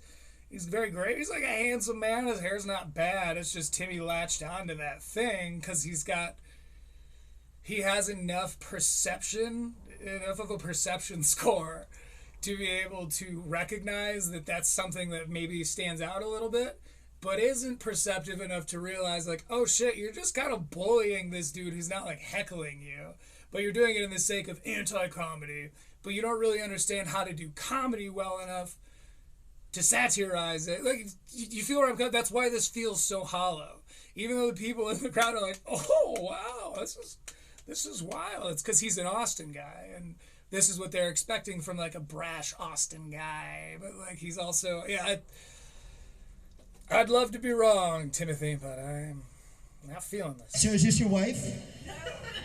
She's like, fuck that! Yeah, it's so funny. Fuck this fucking guy who paid to see this show and is being kind of a good sport with you. She wants to, I ran away. That's what she wants to do from this guy. Let's get... Eek scale, busted out. I wonder how bad he could do on the Eek scale in this 5 minutes that he does. You know what? We got a lot more to cover, so I'm not going to do it. But I imagine he could probably beat at least Gringo Poppy. Maybe. Nah, he wouldn't get to Burn the Boats. Burn the Boats did. No, wait, Gringo Poppy was worse. Gringo Poppy got a -6. Burn the Boats got a -2. And I think Shane Moss got like a 9. push in just like on his haircut. So shit, what made you? This poor fucking guy. Oh no. I'm gonna take a screenshot in case I make this into a video. This poor fucking dude is just sitting there. It looks like his daughter's maybe next to him. Like, Dad's not this kind of guy. And he's sitting there like, okay. Like, he's like uncomfortable. His shoulders are up. He's protecting his neck. He's got his hands kind of in his lap. He starts like, okay. You go with this decision. And now Timmy's putting a fucking microphone in his face. Hey, I don't want to be the dude who everyone hates because I came up here with nothing to say. Why don't you say something? I lost a bet. Is that true? No, he made a fucking joke like you should be doing, you fuck. What are you up to, man? What are you on? Nothing, and that's the problem. He needs a drug problem. He needs something, and he's got to do it quick. Because he needs to be able to be like, young and studly enough that when he comes out of this thing that we're all like, woo! He's setting himself up. Okay, I'll say this. Playing a little bit of a devil's advocate here. He's setting himself up for a fantastic anti-hero's redemption arc. Because he's brash and he's a little too overconfident, but he's got kind of a smooth charm to him, but you don't really like to like him. But then in a little bit, he's going to save the cat, and he's going to be everyone's favorite guy. It's the Corso method. Or Han Solo, if you prefer Star Wars, to Titan AE. I wish you did, sir. I wish you did, but you didn't. You made a choice. You look 100, and you got that haircut. He's the only guy in the front row with gray hair, and he doesn't look 100. This is just being really mean for no reason. But again, this isn't... This sounds like the remarks of a man who is like, oh my God, so mean. I'm not saying that. It's not bad because it's mean. It's bad because it's mean and it's not funny. Like, I'm not offended on behalf of this guy. I'm offended on behalf of performance across the universe. You don't just pick out a crowd member and make everyone point and laugh at him for no fucking, literally, for next to no reason other than like, you were the first dude I looked at, and I'm a hack, so I gotta go with it. It's like, it's again, I'm not like this poor guy. I'm like, Jesus Christ, this fucking poor dude, you suck. Because you're making how bad you're doing his problem. And I suppose in its own villainous, anti-heroic way, pretty clever. And that... So I was wrong. Is my act. Thank you, guys. Let's move into... Thank you, guys. Thank you. I've been workshopping it. This guy is a plant, so thank you for being a part of it. He cost By the way, there was like an older woman sitting next to him, and he's like, is this your wife? And she was like, ew, no. And this poor guy's like, okay. This is why I became a cop in the first place. $100, and he is here for me. And now, I am here for you and your suggestions. I'm doing 40 minutes. Let's go.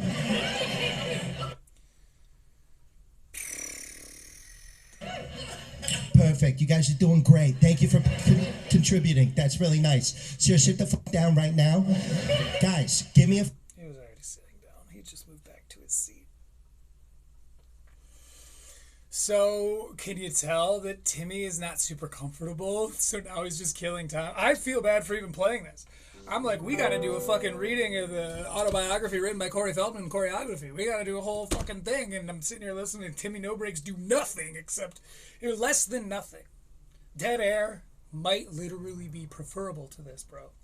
And if this was good, then I would have been like, okay, Timmy, you proved me wrong. But you didn't prove me wrong, Timmy. Unfortunately for you, you're proving me quite right. And quite righter by the appearance. Suggestion.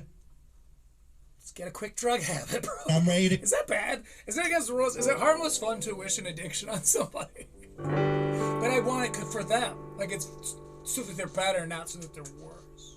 Well, they have to be worse for a little bit, but then they can overcome that, and then they fulfill their anti-hero arc. I just want him to get a quick addiction so he can fulfill his anti-hero arc. To go. Guys, give me a suggestion right now. Guys, you gotta say a suggestion. So then they kind of try to say a suggestion and he's not doing it. I'm skipping 10 seconds ahead. Yeah, well, no, I'm gonna say 3. I'm going ahead, 5 seconds. Let's fucking get, everybody perk up, let's fucking get together. We're going another 10 seconds ahead. Stop, guys. I know I look like a cool pirate right now, okay? I know, all right? Just fucking work with me here. I'm gonna say 3, 2, 1, and then I'm gonna say... He still hasn't taken a suggestion. He's just killing time because he knows he's not going to be able to do this. So he's doing what I showed you guys earlier, where you're like, what do you call... Hold on. What do you call... What do you call... It's like that's what he's doing, only he's not a drummer in a punk band waiting for his guitarist to put a string on. He's a fucking comedian. Hey, I need a suggestion. We got to get this clean, okay? They're putting this on Tubi, all right? Okay. Skip it. You fucking piece of shit! He's like, oh, I'm gonna start a suggestion, and then someone else yelled, and now he's pretending to be mad. Because, pretending to be mad is really, really funny. Ask Andrew Santino. For my son. He ain't pretending. He's special needs. Give it up for my boy. 3, 2, 1. Can I get a suggestion of something? As soon as I'm done talking, let's do it in 3, 2, 1. I'm moving on. I'm gonna move on. I don't think there's any, I don't even care what else. Oh, no, it says go a little farther. All right, but we're gonna skip a little bit, dude. We're gonna skip a little bit. This is just so much from you. Pirate, I was in the bathroom, and he jumped into my face with his hard, and it popped out. So he's saying that a dick broke his glasses. This man right there, get a close-up on this man. Why don't you come around, get a close-up on this section. Right there, run around, make sure to get a so far they're not doing it. Close-up on his face, and I want you to say, did we get the wrong guy? Oh no, they did it. Camera went over there. Getting you. That's it. Okay. Say your name and say your social security. So it's still not reacting. Somebody yelled pirate, and he was like, pirate, the bathroom. Somebody knocked my glasses off of a dick. Got a dick in my eye. Jesus Christ. Pirates. Well, I don't know. Somali people, Those are the pirates that I think about, So, I know you think that was really fucking smooth. He's got one pair of shades in his pocket that have both lenses, and he takes off his pair of shades with the one lens, and he puts them in his pocket, and he's kind of doing it, and then out of that same pocket, he pulls the shades with 2 lenses. So, good job, but was that your plan? Your whole thing was like, I'm going to go up, I'm going to do something that's going to be very, very obvious to them. Actually, it's not how you even talk. It'd be way funnier. I'm going to go up, I'm going to do something that's very, very obvious to them. Then I know they're going to call that out. And that's going to trigger me to do this thing. And that'll look like I actually tried. Rather than, having to try. Somali people, I am the captain now. Can you imagine Captain Phillips, but in Italian? I am the captain now. That's pretty fun. That's a fun, joke. That's a fun... This is tough. This is tough. You're not alone in this. I know you're feeling it too. Okay. This is Timmy No Breaks. This is everyone's favorite fucking guy, except in the comments. And some of these comments are really good. Oh, look at this. There's me. And I did my own starter like. No one else liked it. I liked it first. I really like Brad Williams, but I prefer Carlos Mencia. Can you get them to dust off the old switcheroo for me? Oh my goodness. Oh shit, the Teehee guy from... Okay. Timmy needs some new ideas, it says. Timmy no jokes, it says. A lot of these are about the he guy from Kill Tony. Timmy No Breaks really hitting with the black guy and ha you're old jokes. He was nervous, somebody says in his defense. I thought his set was pretty funny. Thumbs down, bro. Anyway, I'm not alone in seeing this. We're not alone in seeing this. Am I orchestrating a little bit of a downfall here? Maybe. But at least we were there for the whole wave. We're not like Redact, who's like, Oh, surfing is cool. I'm gonna go out there with my boogie board. motherfucker, you know you ride a boogie board. Concept. And so do I. I like that. That's good. That's good. I'm not done with the suggestion. I'm American Redact has the voice of a man who rides a boogie board. just warming Roasted. up, okay? Just give me a moment to warm up into the funny shit, all right? I got this. We're going a little over time on this, but I said until Jeremiah comes out in my notes, and I think that's happening soon-ish. Oh, fuck, it's not. We're going to skip. We're going to skip ahead until Jeremiah comes out, because I can't with this. So we're skipping about 2 minutes ahead. Yeah. Sounds like the crowd's having a great time, Timmy. That's a bad fucking start, bro. What'd you wish for? What'd you wish for? Yeah, who f***ing knows? You ruined the exercise. God damn it. Give me another. Bro, you thought this was funny, all right? Like, subjective and all that. No accounting for taste and such, but... Oh, fuck.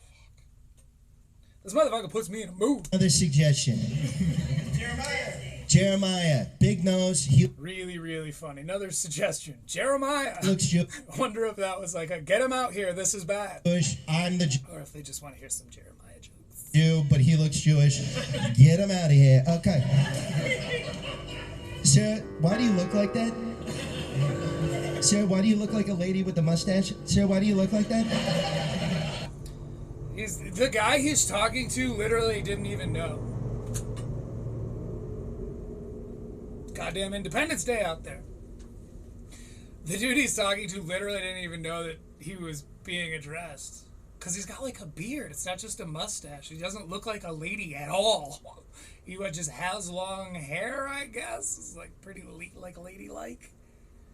It's a bridge too far.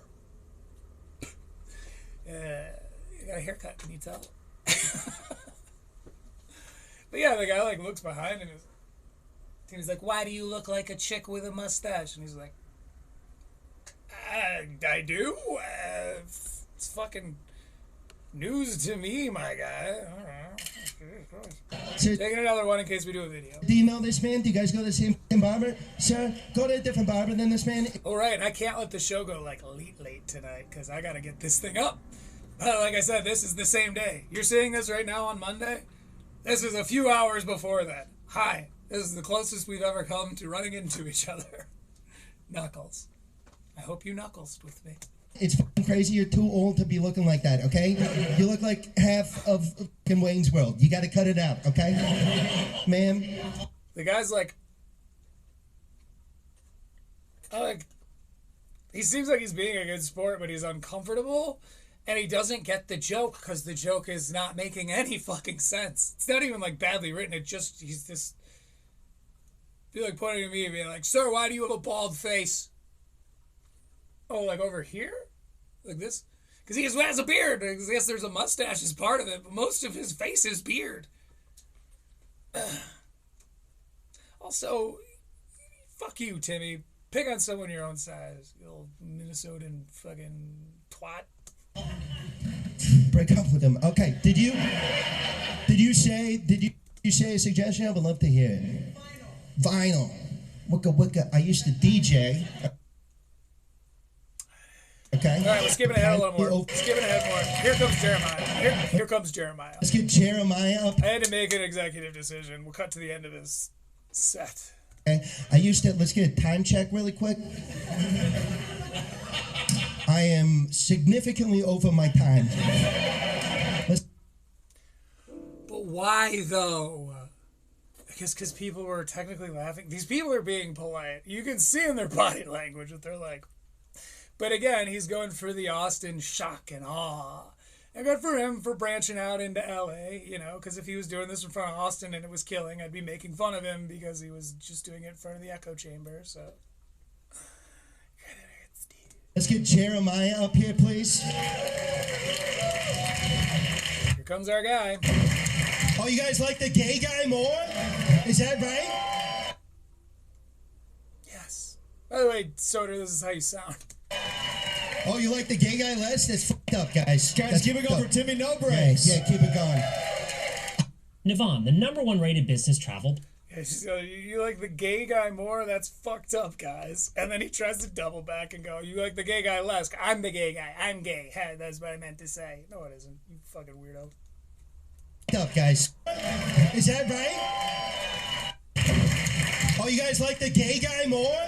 Is that right? Oh, you like the gay guy less? That's fucked up, guys. Guys, That's keep it fucked going up. for Timmy No Breaks. Yeah, keep it Oh, I see. The gay guy less. That's fucked up. going. I made the entire. There is a couple sitting in the front row just doing this. And good for them.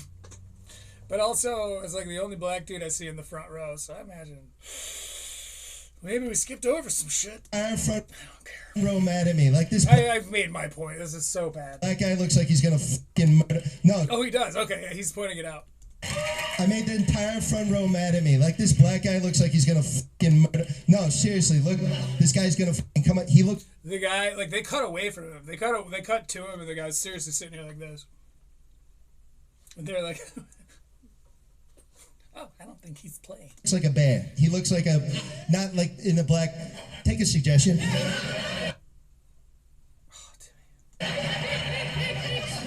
I was gonna let you do more. No, time. you shouldn't. You should cut me off, Jeremiah. That's what you should do.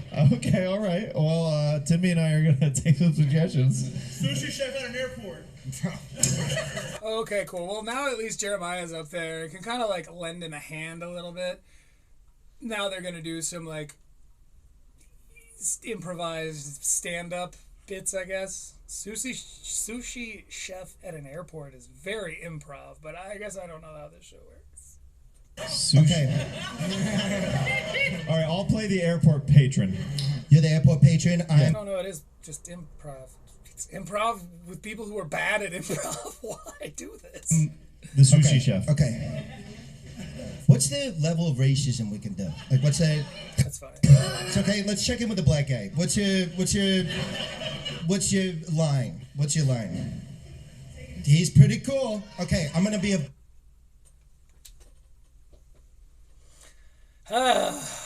We're gonna listen to this one last thing, and then we're out of here. We can't sit here and listen to this anymore. Black. Again, I'm letting you guys stay up way too late on this one.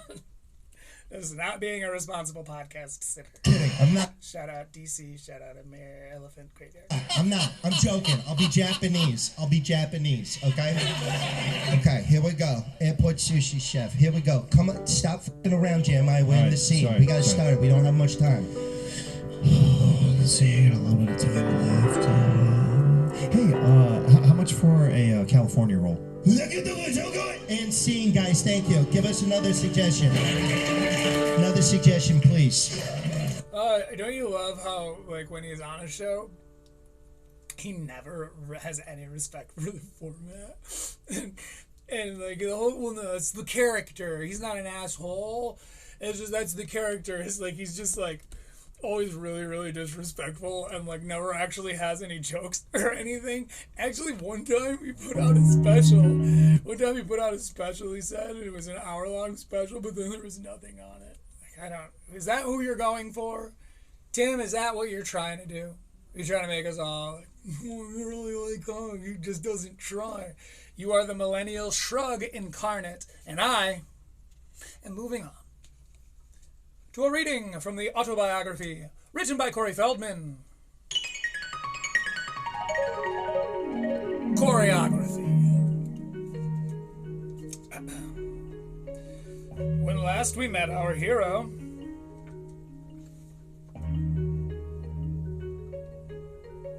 oh shit, when last we met our hero, he found out that, well, he started to have a hunch, so he got cast on the show Bad News Bears. And it turns out he isn't actually athletic at all. And so the producers found out that he wasn't athletic, and it started to become a more and more recurrent bit that they would just throw balls at him and just, like, watch him try to catch it and just not catch it. He did something to, like, piss them off.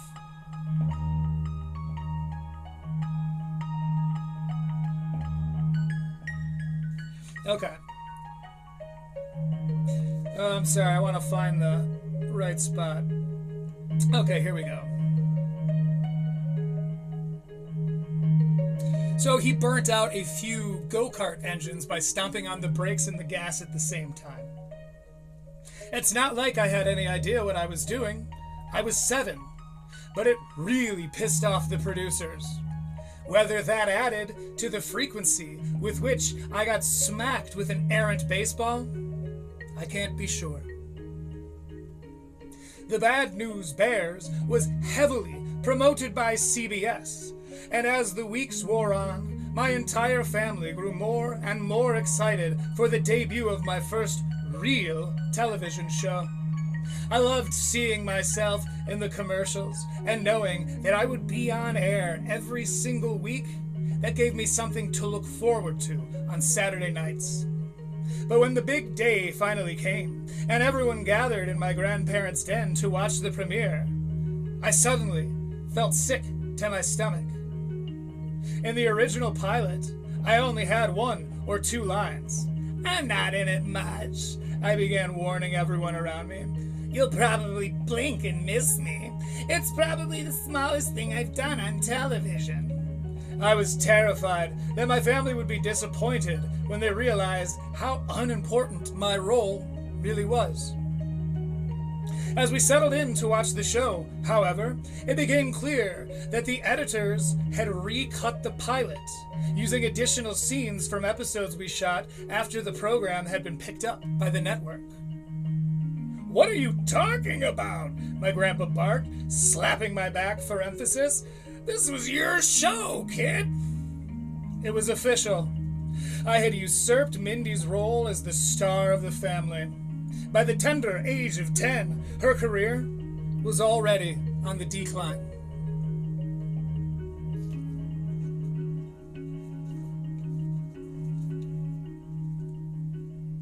This has been a reading of the autobiography written by Corey Feldman, Choreography. Keeping them short and sweet now. I'm going to keep them short and sweet. That felt like a good ending spot, didn't it? Felt like a good spot for it all. Gotta come to a close. Anyway, fun segment. Everyone's favorite, I'm assuming. And what do we have next on the show notes here? Ooh, we pulled up Stav on Hassan. Now, we're not going to linger on this for too long here, but it's going to set us up. This is our little jab in our 1-2. The next one, it's coming across with some power. To go to jail in the first place, so it's not even really true. None of this is even true. But yeah, fuck around and find out. I shouldn't have done it. Like, you know. So you remember that time that me and Hassan went down to Cuba to do propaganda, and I got all my monies? Wasn't that the last canon for the monies I have? Isn't that the story where I got all my riches? You can't get sleeveless shirts like this for broke people's monies. Probably that's for dang sure. Trust me, a fellow rich man. Anyway, so Hassan went down there and he's being investigated by the federal government for it. And it's not looking good from the Asmongold coverage. That's all I can say. On a personal level, I don't even want him to go to jail. If Hassan goes to jail, then there's less content for me. See, again, every now and again, Asmongold will he'll throw out something and I'm like, that is pretty well thought through or pretty insightful, or I respect how critically you approached that. Now, that's kind of the problem with having not popular takes, is every now and again you're going to piss off everybody all the time. But, you got the respect from old Druid. So I don't even want him to go to jail in the first place. So it's not even really true. None of this is even true. But yeah, fuck around and find out. I shouldn't have done it. Shouldn't have gone to a communist government and a communist country and coordinated with the government. You said that on your podcast. You did. You said it. Shouldn't have said that. Big mistake. Salivating at the prospect. Salivating at the prospect of me being arrested. I gotta fucking getting arrested. I did not. Also, being subpoenaed isn't getting arrested. These are two totally different things. It's not even true. Okay. All right. go have a whole pizza after this, dude. We know. What did we just hear? D minor for those of you playing along at home. Did you hear that? Whose voice was that on the wind? All right. I'm gonna go have a whole pizza after this, dude. I'm gonna go have a whole pizza after this, dude. You get any pussy? We know. We know that fucking voice. That's our guy. Elon's boosting Asmold's final solution. That's what's. That's honestly really on the nose. Like, he calls this guy Destiny, who I have no idea who the fuck it is. He calls him Sex Pestiny, which is like, that's such what someone who was bullied thinks bullying is. Do you following me? That's not actually funny. If you were like one of the kids jeering and you're like, eh, Sex Pestiny, Osmold, instead of Osmongold, Osmold, because mold's gross, you know, it's Osmold. The actual funny kids would be like, that's really dumb. What you're saying is abysmal. And then they'd start making fun of you, but not when you're streaming. No one can tell you what to do when you're streaming. And so I think he's got this, like, he has a huge following, and they all probably think it's funny because I think he's one of these guys who, like, censors himself so that he can be peddled by Twitch to their very young fan base. Elon's boosting Asmold's final solution. This is the framing that these people use. Oh my god. This is... what are we talking about? You on Twitch? Oh yeah. This is my main op on Twitch, the guy who doesn't shower. Dude, this guy. The main op on Twitch. I like, listen, I don't even like, yeah, I criticize things he says. I'm not even that mean. I feel like I'm pretty reasonable. And also, the reason why the main op is me, that you think, it's because you're, like, Destiny gets unbanned.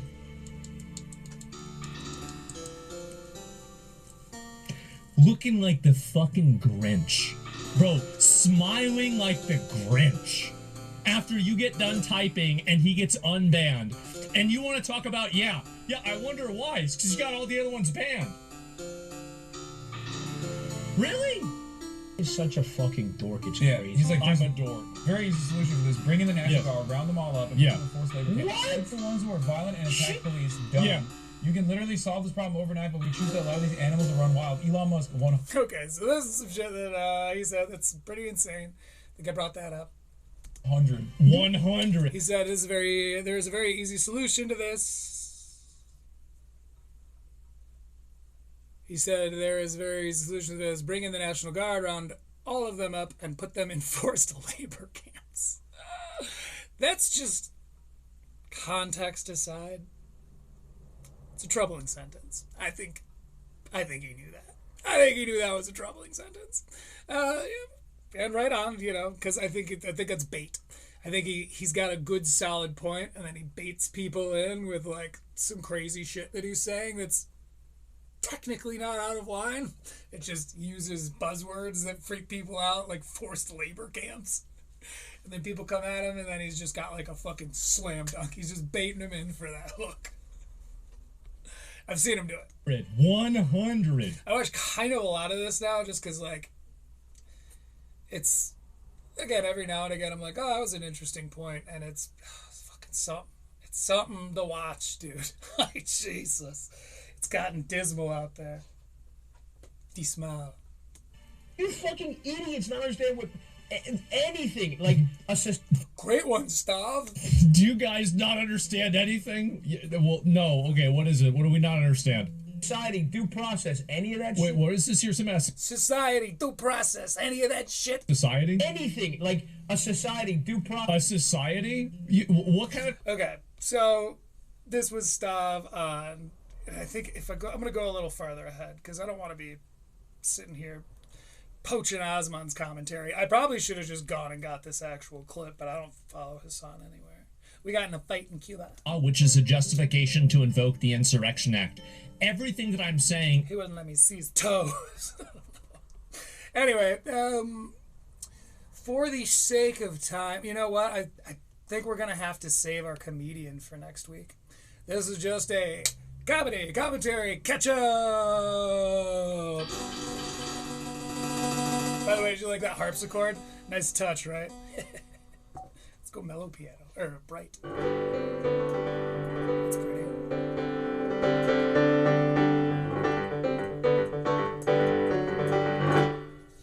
We'll take it. Okay. So, drum roll, please. Guess who we got coming up? It's my guy. Oh, as we will never acknowledge critical leaks or the things they say over there. Someday you will know my name. Because of what you did to a man I love. And also some shit you kind of didn't, that you didn't do with me. You didn't do to me. Because this is where the woke meets the wall. Wait a minute, is Redact playing a classic clip? It's funny because I don't know what's worse or better, I guess, for that matter. Is it better to constantly play the old clips to like reestablish them as tropes and motifs in the space, or which is what Redact does? Or is it better to do what Podcast Cringe does and just constantly make jokes about it? The Elite 250. These Elite 250 comedians. The top 250 comedy assassins. You know, like he'll constantly refer to it, but he doesn't really show the clip every time. Redact will show the same clip 3 weeks in a row and play it in its entirety. We're the last defense before tyranny. It's Joe List killing it. Also sitting next to JP McDade and Stavros Halkias. What? That's a cast of characters we established today. Someone's going in the title. So is Asmongold, probably. But that's just because I wanted him to hear me play piano. We're at the wall with turrets keeping out the barbarians. We have the ear of Donald Trump. yeah. We tell him exactly what he wants to hear. And we never ask him a question about being a We're obsessed with that stand politely behind it. I was there. We don't ask him about it. And by the way, not Stavros bleeping the pedophile word. That's Redact. Because Redact is less edgy than Burbank. They say the F word over on Burbank. Eddie Burbank and his far less charismatic brother. They're the Burbanks. They have a channel called Burbank, and they don't bleep their F words. American Redact is trying to get those the full AdSense, and the advertisers only pay full AdSense if they are allowed to advertise to children on your show. And so you edit your show to get that AdSense, as I've said before, vis-a-vis. American Redact is for kids? No! That's bad. You're being fucking bad. That's whatever answer he gets. And even if dog whisperer, we do, we're like, oh, that makes sense, and don't press him. But and then we go, bro, damn, bro, that's crazy, bro. I gotta be careful with the dog whisperer stuff.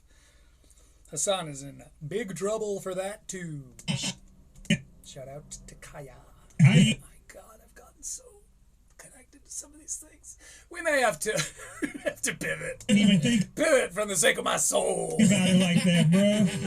My wife ain't thinking. For the record, yeah, I was thinking about it, and the more we're always going to be checking in with these characters, but it's more important that we follow the storylines of these characters than it is that we stick to the genre that we found those characters in. Does that make sense?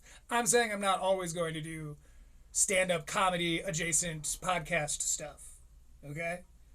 I'm what did Aaron used to call it? Predictably unpredictable. And I'm gonna go ahead and just let you know now that we are gonna pivot at some point. We'll probably end up doing a whole movie thing, and you know, because this is an exercise. As much as it is a performance that I love doing, it is also an exercise in learning and studying different forms of writing and studying different faux pas across you know, the eternal performance that is being an artist in today's in this day and age, where it's like you're constantly under the scope. And so when we cover a TV show, we'll be talking about the writers' rooms and what kind of allegation. They'll know people that we know. I promise it's all connected. It'll all fit right in. Trust your boy. Trust the old Jippo. But I can't just only cover American Redact for the rest of my life. That's no way to live. Got it like that, bro. But we have his ear. You're right, Joe. We are the last bastion of free speech. All right, so it looks like stop. Yes, it's our guy! Woohoo! Redact. Man, I miss this guy. I'm looking forward to the next Redact video. This one came out 9 days ago. Holy shit. And maybe we have to split it because I love doing the comedy commentary catch-ups. But there's just so much going out right now. So who knows? Maybe every now and again we'll get a bonus episode, or we'll figure it all out. Maybe I'll put it behind a paywall. Not gonna do that. I enjoy talking about this stuff, but it's, comedy commentary people. It's obviously the junk food of the world. We got to get some heavy macros or something. Stavros Halkias is yet again calling out Joe Rogan and the entire cult of hacks surrounding him down in Austin, Texas. You're showing Ari Matty. I'll give you that Hassan is a little bit of a hack, but you're showing Ari Matty. I'm going to take another screenshot here. So on screen right now, they're showing Tony Hinchcliffe, Ari Matty, and Hassan Ahmad. Now, sure, I guess Tony's a little bit hack, kind of, but there's a little bit more of an avant-garde. Like, he is a heel on purpose. He'll do things that are pretty, on the nose, silly, but he's also kind of cutting edge because he is very edgy. So I wouldn't say he's necessarily very hack. Hassan's pretty hacky. I like Hassan Ahmad, but that comedy special is, as I said, too soon, aptly named. And then Ari Matty, who, if you go back and watch his episodes on Kill Tony, which I have, he's funnier than I used to let myself believe. Because I didn't like Ari really, or maybe I was told to not like Ari. And I'm like a minnow. I like to stick in the school with the other small defenseless fish. And so I didn't like him. But if you go back and listen to it, or you listen to him on podcasts, he's a really genuinely funny guy. So I think calling him one of the hacks, that's because Ari Matty. So the joke I keep making, God, there's so much lore here. The joke I keep making about the absolute lowest bottom barrel of the lowest tier of pacostomai in existence in the aquarium that is comedy. That's from a video, it's from a clip, or an American Redact video, where he showed a clip of Ari Matty saying to Bobby Lee, when they first say the N-word, I love that. Bobby's like, I am not down with what you guys are doing in Austin. Sure, my joke about raping a kid in Mexico, yeah, that's funny, I was kidding. But what you guys do where you say the F slur, as everyone listening, I don't like that. I don't get down with that.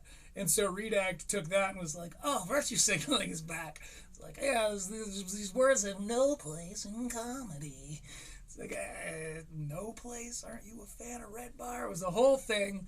It's part of the storyline, but this is a miss. This is a miss because two of these three people are funny, and the other one, the fourth person back here, bonus, is Michael Gonzalez. He's a fucking good drummer. Which honestly is just really satisfying to watch at this point. Not as satisfying as watching Stav do this. Oh, you're not getting every pussy, not like me and Redact. You're not getting your dick sucked. Oh my god. It looks. I'm human enough, because this is harmless fun. I'm human enough to have some degree of sympathy for him. The first time I saw him, he's just sitting there, he's got his arm in this, weird fucking brace thing. It's not even a cast. He just, it's in, this, robotic-looking, prosthetic arm-looking brace. And he's just looking so sad. Kind of leaning on his own belly, his hair is like golluming out, and he's just like,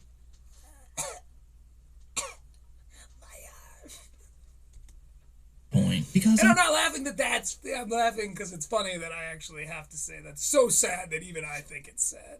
Like, and I'm a bit of a bastard. Some other comedians that have tried criticizing these guys recently, Stavros. Your editor's terrible, Redact. Fire him. Or her. Because unlike some other women can be bad at editing too. Check my biases. But he's saying that some of them, which honestly is just really satisfying to watch at this point. Because unlike some other... Why would you show that clip of it? Oh, God. Augustus Gloot. That's who he reminds me of, is fucking Augustus Gloot. Other comedians that have tried criticizing these guys recently, Stavros actually knows these people. Like... Okay, yeah, he knows them, but do they know him? Because you're showing him on JRE, but are you going to show the clip where he called him Stavros? And then Ari Shafir was like, Stavros. And Joe was like, do you say that? Do you say the R? Is it Stavros? I thought it was Stavros. It's like, nope, just say Stavros. It's like, oh shit. You got your name wrong, you fuck. He's done just about all their podcasts, and he's even performed at Rogan's Club. And we all know that by your own logic, Rogan's not funny enough for that to be a joke, right? He's never kidding and never understands when other people are. Tall and funny comedian. Tall and funny comedian, Joe Rogan. But back in 2023, when the whole Austin comedy experiment was still in its honeymoon phase. So unlike some other comedians who have tried and... Yeah, you mean when he was clout chasing off of them? And then he realized that his virtue signaling, I'm a leftist communist guy, wasn't going to align well with their Austin scruples, and so he just high-roaded them? Where he was like, oh yeah, you get okay, well then I don't hang out with you guys. You say words I don't like, but I'm not gonna bring it up to you. I just don't. I'm just gonna go away and I'm gonna say mean things about you when you're not around. Like a coward would do. Failed at calling out these hacks recently, Stavros is super accurate and personal when he calls these guys out. Personal, so he's gonna name some names. Because he's genuinely watched this entire scene slowly disappear into its own weird little echo chamber in real time. He's watched this scene. Now, that's a crazy sentence you just threw at us, buddy. Accurate and personal when he calls these guys out. Because he's genuine. That's all, by the way, calls these guys out, comma, because he's genuine, but we're going to pretend that because is the first word of the sentence. Like you do. Genuinely watched this entire scene. Because he genuinely watched this entire scene. Slowly disappear into to its own weird little echo chamber. Its own weird little echo chamber. In real time. Excuse me, in real time. I bet that felt such like a writer to you. Were you cracking away at that going, I'm a writer. I poke and peck like I'm on an old typewriter because I found out that AI is... Look, I don't know. That's a... Okay, good sentence, Redact. So my hero. Now, all he can really do is just point and laugh at it. Everybody peach here. Yeah, because he's not invited anymore because he got weird. Like, to disagree is one thing, but to just be like, I don't really hang out with those guys, dude. No, wait, that's Bobby Kelly. You all sound the fucking same. Man. Come visit me in Austin. Well, you sound ridiculous, bro. Yeah, are you really moving? No, baby. I'm getting... Joe List is moving to Austin, question mark? You gotta love these narrative threads. This really worked out. Oh, I meant for that to be an inside thought, sorry. Myself, you fucking moved to Austin. Anyway, play a fucking call, Elvis. Quit. Oh, the first person quit. You moved to Austin. Oh, so yeah. Because he thought it would be a boon to him professionally, but it definitely wouldn't be. Because all the EMTs are way worse in Austin than they are in New York. EMTs just talk about woke culture when they pick you up. The first thing they do in Austin EMTs as soon as you get I don't think I've heard one joke about woke people since. Like, that's the thing, is like the yester woke, the dark woke guys, they picked a fight with Austin and we're like, we hate you guys. You don't share our political beliefs, but also you talk about your political beliefs, and we don't like that. It's just like a... But there wasn't really any shots back the other way. Like, there was that funny exchange between Tony and Lewis. And then, like, what's his name? Shane's butler. Oh, big dude. He's got the dreads. What the fuck's his name? That's not coming to me. But he talked shit, and then Lewis, like, kind of made him his bitch. Like, it was a total swing and a miss for that particular dog. But yeah, Joe List moving to Austin. Question mark? They check a woman's fucking pussy to be like, it's a pussy. It's not a fucking... Joe List is moving to Austin? By the way, I've seen more trans people on Kill Tony than I have on your podcast, Stav. Don't you guys love representation? Isn't it like a whole thing? Did you guys ruin an entire industry? Did you ruin a multi-billion-dollar industry based on representation? Wasn't that a thing? Didn't you guys misunderstand the initiative? And you just kind of... Isn't that what you did? All right, we can take this one. And so, like I mentioned earlier... I need to start getting Stavros stuff on here. I could sit here and riff on Stavi all day. Stavros actually did dabble in the Rogan sphere a little bit back when the mothership first opened up. Because at the time, it was basically... I'm sorry, I'm taking a note right here. Joe List is moving to Austin? Because usually I'll listen back to these and then I'll title them after I've heard it again. But this motherfucker comes out in less than 2 hours. End quote. So, just excusing my note writing. The new hotspot for comedians. It first opened up. Because at the time, it was basically the new hotspot for comedians. Yeah, you wanted that Rogan bump. Like, do you mean to tell me you just didn't understand Rogan's politics before?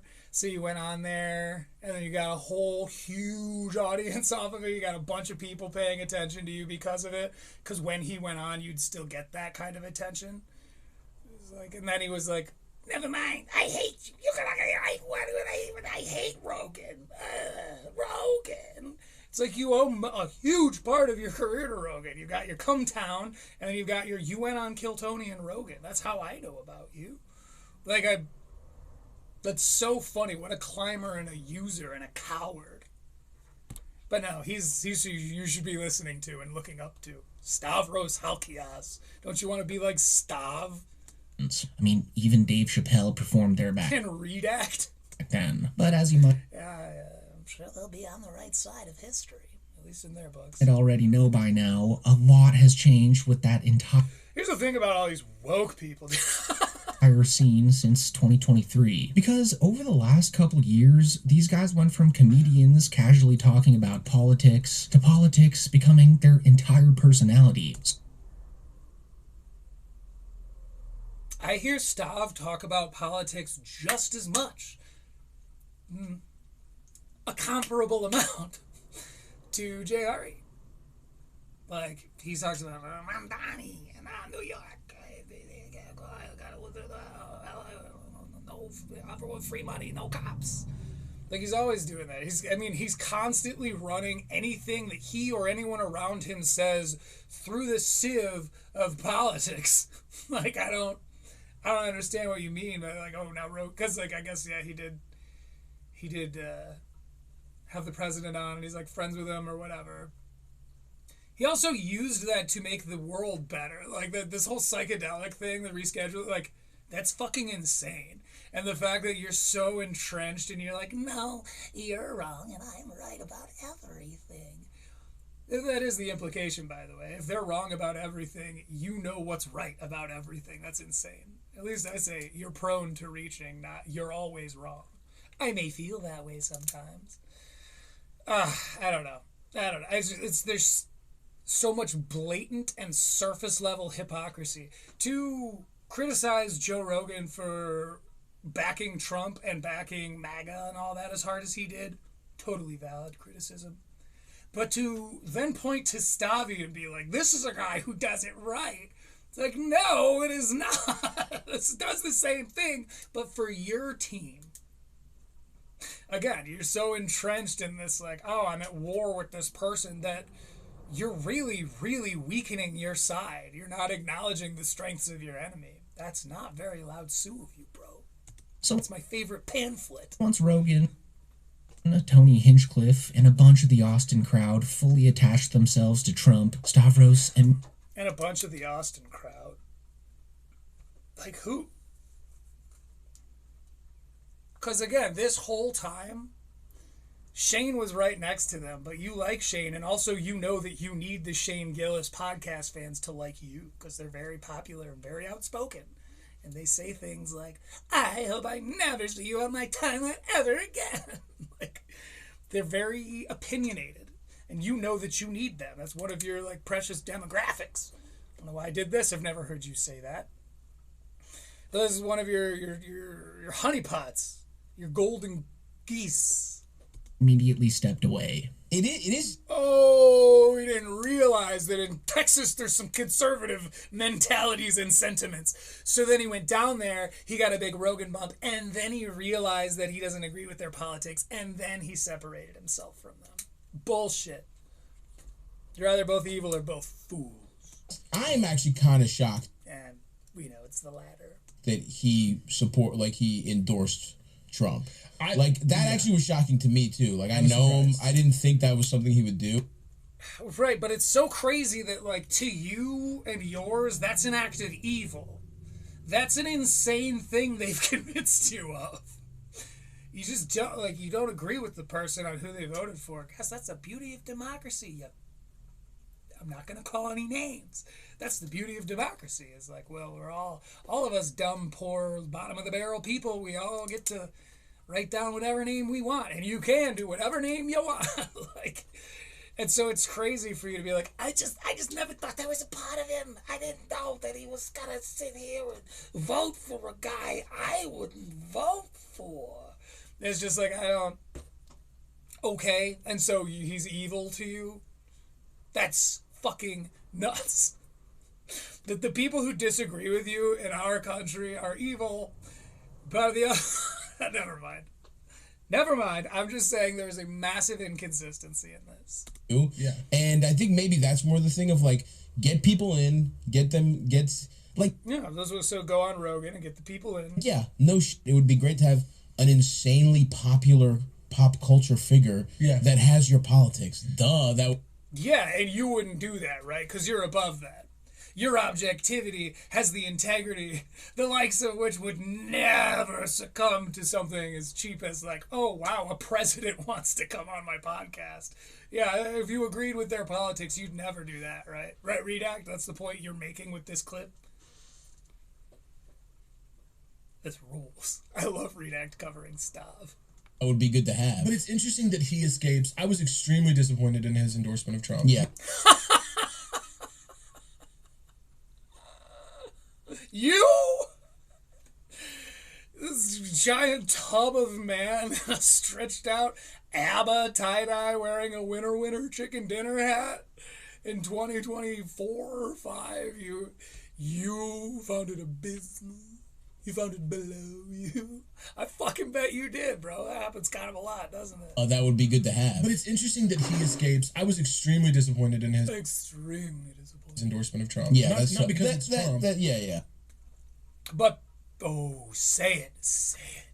That he escapes. I was extremely disappointed in his endorsement of Trump. Yeah, not because it's Trump. Yeah. Also that. But because I was like, I didn't have a ton of respect for that guy personally. Mm-hmm. I lost any shred that I did have. And I gotta say, I lost some respect for Tim Dillon having JD Vance on. Not even you can make the point that you were about to go make. Which is, it's not even because it's Trump. It's because it was a presidential candidate. You wanted to go there, but you didn't. You said, I was just so disappointed. And it's not even because it was Trump. I mean, it's a little because it's Trump. But, like, I'm also really disappointed in Tim Dillon. It's like, no, you know what you were about to say, but you also know that you could not hold yourself to that same standard. That's the hypocrisy that I can't get over here. Vance stinks. Yeah, I agree with you. I was like, dog, what do you do? I loved him. I loved him. It's like, okay, so it's the fact that shouldn't baffle you. I loved him, but he's got terrible taste in presidents. That's That's the farthest that should go. And it's a very new thing to be like, I cannot even associate with them. I want to publicly disassociate from those people. It's like, that's pretty new. It's pretty new, and it was like right after like 2020, and it started off with the like, you know, we can disagree, and it actually started off with we can disagree about politics, we can't disagree about racism.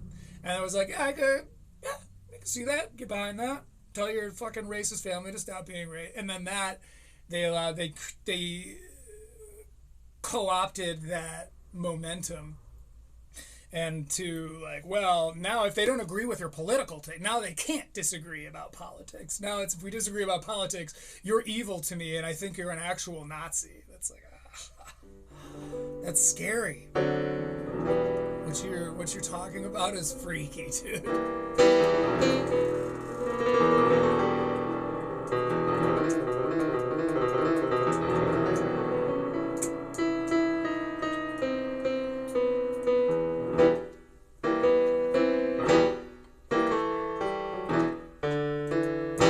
Sorry, I got stuck. I had to bring it to resolution here.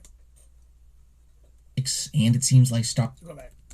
And I gotta say, I lost some respect for Tim Dillon having JD Vance on. Yeah, I bet that really keeps him up at night, whoever the fuck you are. JD Vance stinks. Yeah, I agree with you. I was like, yeah, dog, what do you do? I loved him. And so fast forward to 2026, and it seems like Stavros made the right decision to distance himself from them. Because Kind of late, though, right? Wasn't it a little... By the way, Redact, your sound is crazy, dude. You're either way quieter or way louder. Just fucking look it up on YouTube. You spend some time on YouTube, don't you? Just look up how to make my fucking show sound better. Don't you want it to sound like mine? Because nowadays, even casually associating yourself with some of these people comes with a weird political label attached to it, whether you want it or not. Which is... To you and to your people who attach weird political tags to everything. I'll agree that Rogan, yeah, but like the whole this all has to just equalize, right? This is just, what is this, some kind of like hyper, some chaotic activity due to the transition of like Austin becoming the third big comedy city. And I don't mean third biggest. Chill out, Lemaire. I mean, like, it's now, if there used to be LA, New York, and then you tour in the middle states. And now there's Austin, so maybe this is just like the universe kind of healing. It's kind of course correcting. Like, oh, these politics, because New York and LA were very, very left leaning. So now there's right leaning hub. And they don't like that, because that's, well, we're not used to. I don't like that my views have to be challenged by the views of others. I'd rather scroll on Instagram all day reading posts from people who agree. Also, why? Trust me, I know. Like, I like people who are that way. I like people. I have friends that if they were to watch an episode of Critical Leaks, they'd be like, I don't know if I can associate with you. Like, genuinely, I know that. Or at least some of my friends' associates. It's kind of fun to do every now and again. If you've got someone you're not sure about that seems kind of cool, but you're like, all right, you seem dope. Like, we laugh, send them over to Red Bar. If you never see them again, you might know what happened. I doubt they gave it a year. By the way, when we hit the 3-hour mark and a little bit here, we're going to be doing a musical performance.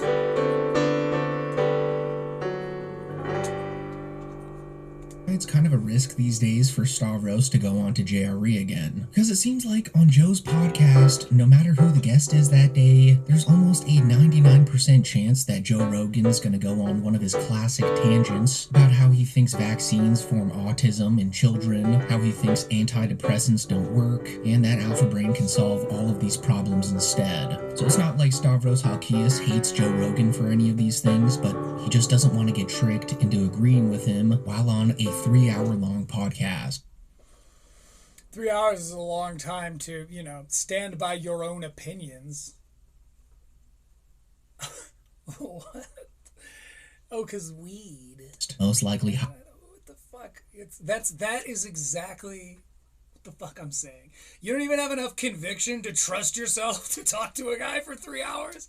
I don't have enough interest in other people for me to sit there and talk to another guy for 3 hours unless we're smoking a blunt maybe. But I'm never like, am I properly representing my opinions?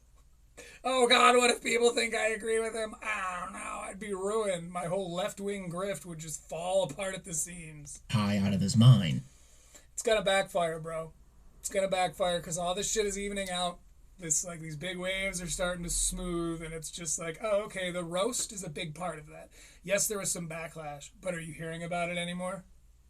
It's all just evening out. Tony Hinchcliffe is a household name now, motherfuckers. Get used to it. Which he explains here. Welcome to the new world. Hey, this is my favorite. God save you. If he should find so right that it is that he should do so. Chaucer. Yeah, can I tell you that? I love that. Number That makes me one feel favorite good. podcast Hell to yeah. do. That makes me feel good. This and Are You Garbage? You're one. Oh, Then we might be that's drunk. good. Yeah, okay. And, well. and Rogan. Rogan, it's Rogan No wine. way. No, now I know you're fucking lying. Let's go for it. Let's go 3 spending hours. 3 hours nervously trying to not say anything about immigrants. Oh, They're not trying to get clipped agree. Yeah, Stavi, people who actually hold their beliefs, people that actually, have convictions and aren't just sliding around trying to be ahead of the political pendulum. People that have conviction, they don't, I never worry if I'm about to go say something I regret about immigrants. Doesn't cross my mind.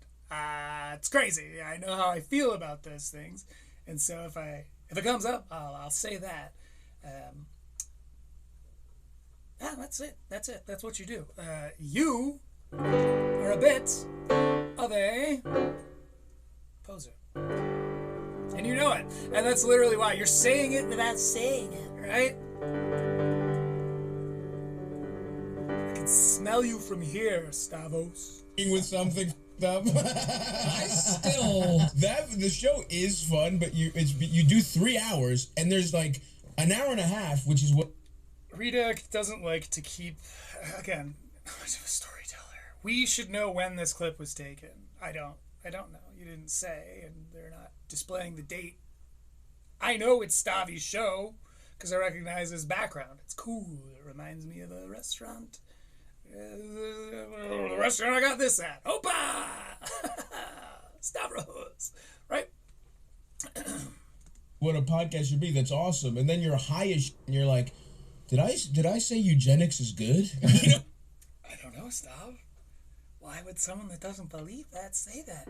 Oh, is it because you're a bit of a yes man? And also because you don't actually believe the things that you vehemently, Patrick CC, assure us that you believe. Is that the case? I don't know. Doesn't that seem like a weird concern to have? You're like, oh, I'm afraid I'll go on to Rogan and say something racist. It's like, wow, why? Are you saying racist things behind the camera? The answer is yes, by the way. I love that, none of his New York friends could ever hear it, but, when it's just him and his buddies, and there's no microphones, and all the phones are in yonder bags, then he does, because it's just kidding.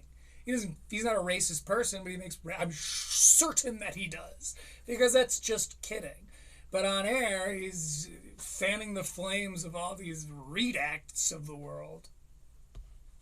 You know what I mean? I've smoked a joint and I'm like, what did I just nod along with? Because I'm trying to not be high. So say that. Wouldn't it be so much more interesting for Stabby to be like, wait, what did I just agree to?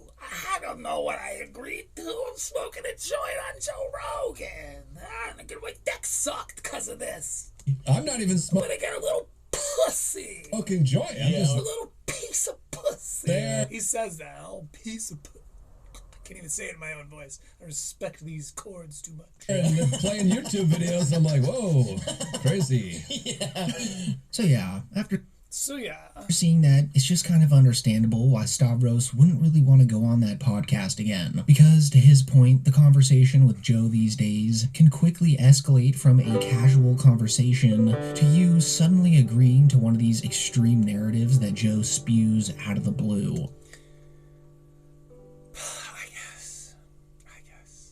extreme narratives that he spews out of the blue. Clearly, there's about to be an example of that. Which also puts you in a tricky spot if you disagree with Joe. Because, as you might already know by now, Joe is an extremely sensitive little man. And what... Yeah. But, like, people disagree with him. That's, like, it's happened before. I agree that there's a big thing where people are afraid to call Rogan out. Even your heroes... Stavi and the like, they're afraid to call him out to his face. But like for you to be like, well, it's not their fault because Rogan is notoriously sensitive. It's like, so what, you'd ruffle his feathers and then not get invited back? Wouldn't that be way more badass for you? Because you're already never going on JRE again. Wouldn't it be fucking sweet for you to have been the one that's like, that's dumb, Joe. This is fucking stupid and I disagree. I can't believe you let me on here, but I disagree with a lot of the shit you say. Like, it's irresponsible. You're just spewing this out there. No one has ever done that. And that's like, but wouldn't that be much, much cooler than just like, yeah, I went out a few times so I could get a little piece of pussy, but, like, I don't know. I don't go on no more. It's like, you look like a coward. Any time that you're talking shit about one of your friends, it doesn't come off the way you think. What you think it comes off like is like, look, he's weird, and I'm smart and normal, and so, like, I'm with you guys. But to strangers, to people who aren't your friends, that you're bad-mouthing your friends to, it's just like, ew. Oh, you're like a dirt bag. Oh, okay. This is your friend you're talking about. You just have never said this to him? Say again, there's a motif today. It's cowardly. Whenever you push back on one of his theories, there is a high chance that he'll get all pissy about it and throw a temper tantrum. Oh, you wouldn't want him to throw a temper tantrum because then you'd have to stand behind the things that you're saying. Shit. Like, I don't... Fuck. Oh, we got some important stuff to get to after Redact, so I'm going to jump ahead in a minute here. Like when Brian Callen pushed back on... we're not doing Callen stuff. I'm just sick of Callen shit. They're just pathetic. So we're jumping up to 10 minutes. We hit an ad immediately. That's why they do this. Literally why they do this.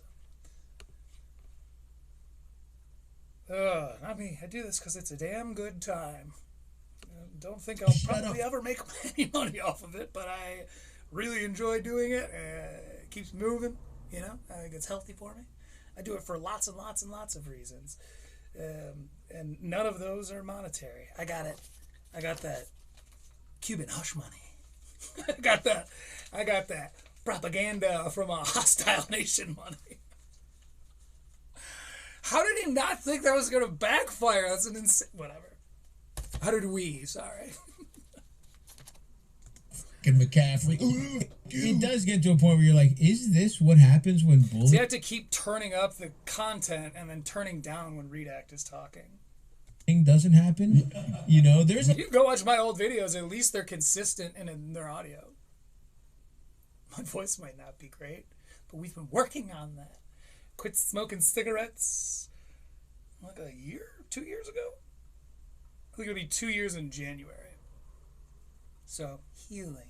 A little bit of bring it back. But yeah, I was smoking a lot. There's a whole type of This is the second time I had quit too. I quit once for like 3 years, and then I started again because I was going through some shit and I needed some cigarettes. I was really, really addicted to them. And so I quit again like 1.5 years ago. And that's my cigarette lore. I miss them. I have a pack pretty much always right in sight. Oh yeah, right here. Always keep them around. I don't want to show brands. But yeah, it's an unopened pack. Because that's how you know you actually quit. I'll run out of things and be like, I'm done. And then as soon as I get money, I'll go back and I'll get the thing. You know you actually quit crack when you can sit across from a crack rock and it doesn't even distract you. Pure racism. Comics engaging with that, it's yeah. I'm done. Like, Yeah. I don't even want to discuss it with them because it's like, once you engage, you're a fucking idiot. You're so stupid. Oh, that's why you don't engage. I'm so sorry. I thought it was cowardice, but it turns out I'm an idiot. Oh. That happens kind of a lot. Yeah. And it's like, especially with you comics. And this is the problem with comedy's gotten to the point. We'll move on because I hate talking about comedy, but it's like people. Yeah, I mean, why would you talk about the thing that you're an expert in? Why would you talk about the thing that brought everyone to you? Yeah, why would you want to talk? Why would you want to read the comments? Like, you're above that. I feel bad because I go pretty hard on Stavros. I mean everything that I say, except for when I'm kidding. It's harmless fun. I mean everything I say except for when I'm kidding. We need that on a fucking t-shirt. But, you know, we don't want to bully. Like, I'm not, like, pro-bullying or whatever. People don't care about being funny. They care about being successful and being rich. Yeah. And so a lot of them see it as a smart market play. Not you, though. You are an artist with integrity. You're not out here making market plays. Successful and being rich. Yeah. And so a lot of them see it as a smart market play. I see, this is the thing, you guys, Stavros fans, he's not your friend. Stavros is like, if you're a leftist and a communist, like, so are some of my friends, man. And I give them shit for it. But, like, I don't think that makes you dumb or bad. I think he's fucking lying to you all. Which makes you look dumb and bad. Like, stop believing you're doing the thing that the right just did. I watched it all go down. I was there, man. Legalized comedy. Like, yeah, that's right, man. But, oh, that's a weird way to wave to a crowd of people and then turn around and wave that same way again. They're doing that to you. Stavros is one blue election away from giving you a Heil Hitler. Like, he is a millionaire who is still raking in the money from these advertisements, many of which are for gambling. Whether he's doing ad reads or not, that's what YouTube is piping through. So it's like, why do you think that he's your leftist guy? Because he's mirroring what he sees on Instagram as to what he thinks your politics are? If he believed what you believe, he could just be on JRE and talk about it. Or he at least would have when he was on there. But he didn't. He sat there quietly, and he soaked up all the clout, as much clout as he could get, as much clout as he could carry in those stubby little arms of his. And then he went back to his New York, and he was like, these guys are nasty. It's like he was clever in that he recognized the nature of a pendulum, which dogs can figure out. It's like, oh, it's going all the way to the right. Look at all these people who are at the forefront of those mentalities, who are now huge now. I'm going to go over here.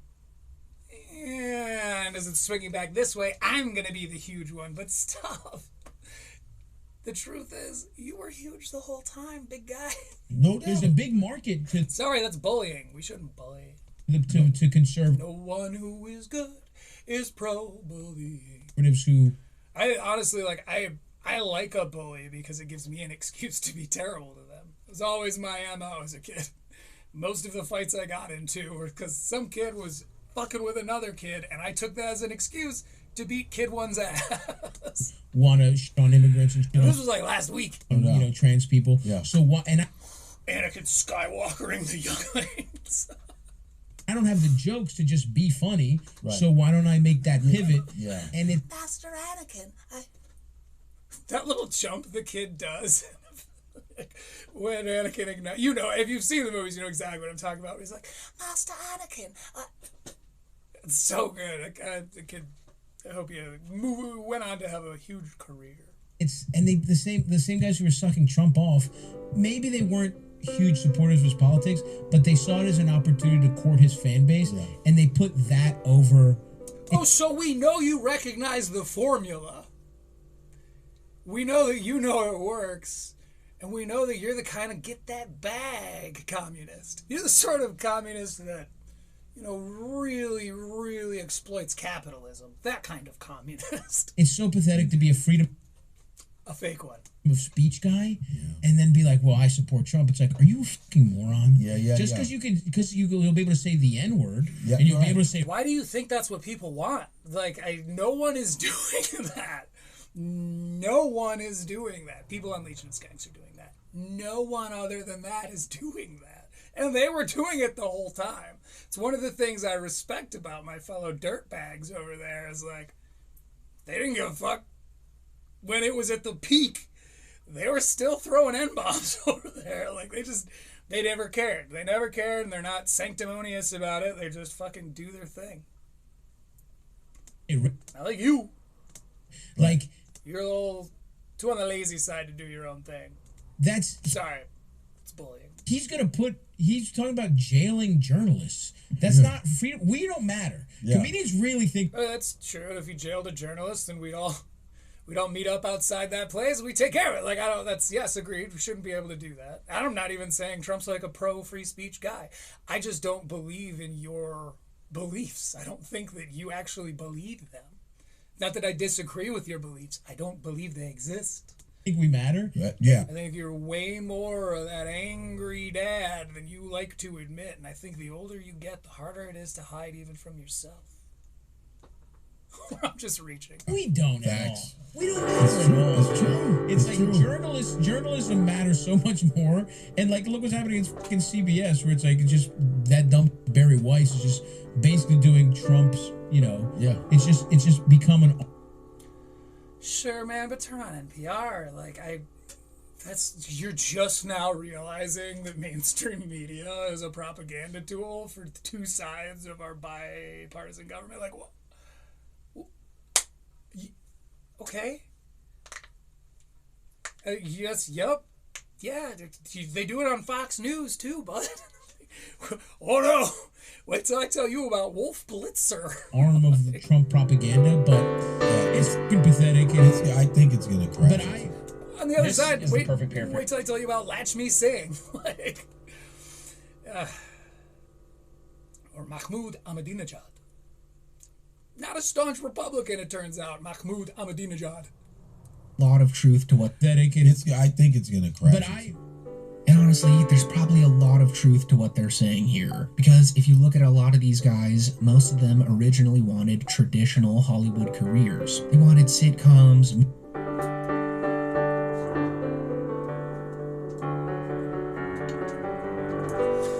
They all did. They all did. All these guys, like, okay, in our generation, once we start seeing these millennial comics ascend, that's the first generation of comics who can make the claim that they weren't trying to do late night. Sure, some of them, like Tony, started too late, but when they started, it was to become actors. Tony's a failed actor. Little known fact. Like, they all wanted to, that was what you did. That was their path to stardom. Soder is constantly pitching shows. Mark Norman wants to make a movie. Like, this is your guy. You like Mark Norman, right? Podcast Cringe does. Like, they all want that. It's a lie. You want that. If you got an offer from a major whatever network, if Disney hit you up, Redact, and was like, we'll pay you $3 million to stop doing your show on YouTube and to start doing it over here, you would. Of course, we all would. That's an insane amount. Who's that for? You're going to turn down that money because of your artistic integrity? Redact. Even someone with artistic integrity, we wouldn't, whatever. They would do that because that's huge money. They all wanted to be mainstream. Being famous is like the pinnacle of being American, right? Movies, Netflix specials.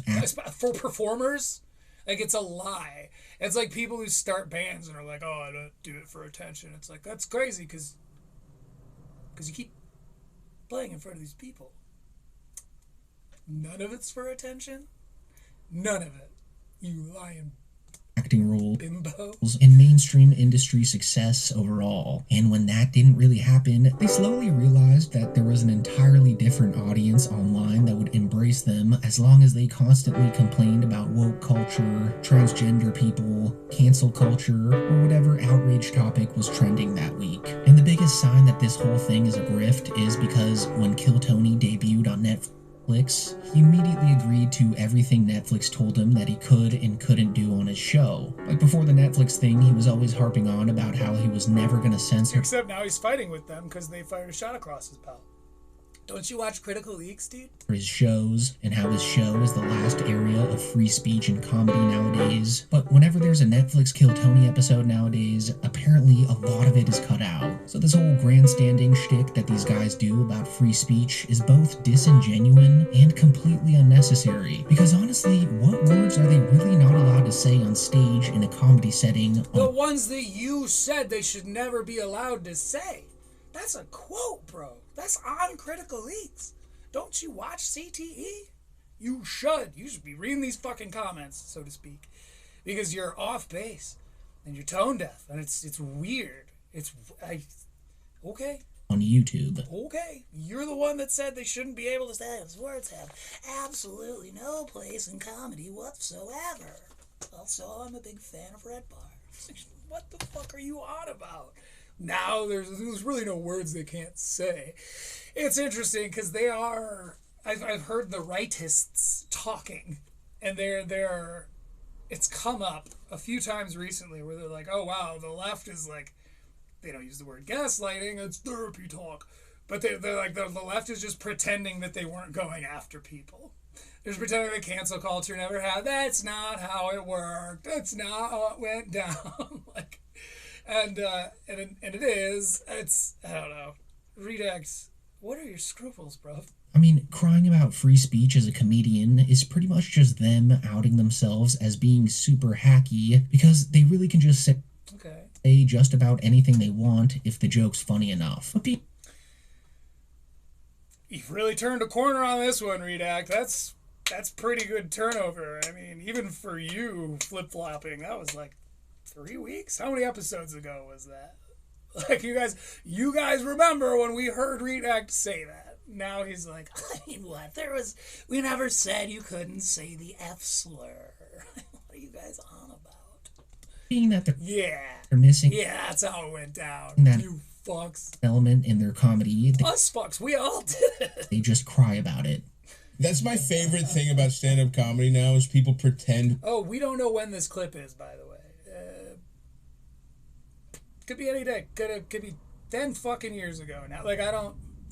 Redact, provide us with some kind of, like, date or citation. We need context for what these clips are. Or, are you reporting in bad faith? We're deep. Sorry, I'm bullying, and I shouldn't be bullying. It's like, that's so stupid. Yeah. You need to be funny. The entire job is be funny. Except for when you don't want to talk about comedy or make any jokes. Then the entire job is like, dude, talk about how you fell over on that scooter. There is not any... I would kill for that footage. Not literally, but... Thing. I would go up on stage and tell jokes to a crowd that loves me for that footage. About it. It's the simplest art form on earth. Is make people laugh by any way you need to do it. Figure it out. But Stavros, he thinks it's easy. You don't gotta make them think. It doesn't have to be fucking poignant. No. And some people can do it. Right. Yeah. Their acts stink. That's the thing. It's like their acts are mediocre at best. And you don't... He's not wrong. I mean, we're gonna cover Burn the Boats. Like, Burn the Boats is on the Who Did It Worst for a reason. Grow if you fucking... And here's the other thing. And we'll stop talking about comedy soon. We just, because I don't want to be one of those podcasts that overdoes it, but like... you're... Tell me what podcast that is, and I'm gonna go watch them instead of this shit. Oh, we're rehashing the Rogan drama. Like, it's crazy. This is all crazy. Just you exist against something, and it's like, what do you have to say? Like all the people who talk about free speech, and I think you should be able to. I'm a huge free speech guy, obviously. Right. But you need something to say. Yeah. What a bold take. I'm a free speech guy, but you need something to say. And you should be able to say the most offensive things for a reason. Not just because you're bombing and if you say hard, it'll get a laugh. That's not a joke. Yeah. That's literally not a joke. I couldn't agree with you more. Yeah. What's this notion of like you just want to do comedy in a vacuum where there's no repercussion? Right. Where it's just like say whatever you want, and we can't even because it's like you say free speech. It's like we don't want you arrested. Yeah, we want to not laugh. Just to say you're bombing. Yeah, that's it. Right. You are that. Like you want freedom from that. Yeah.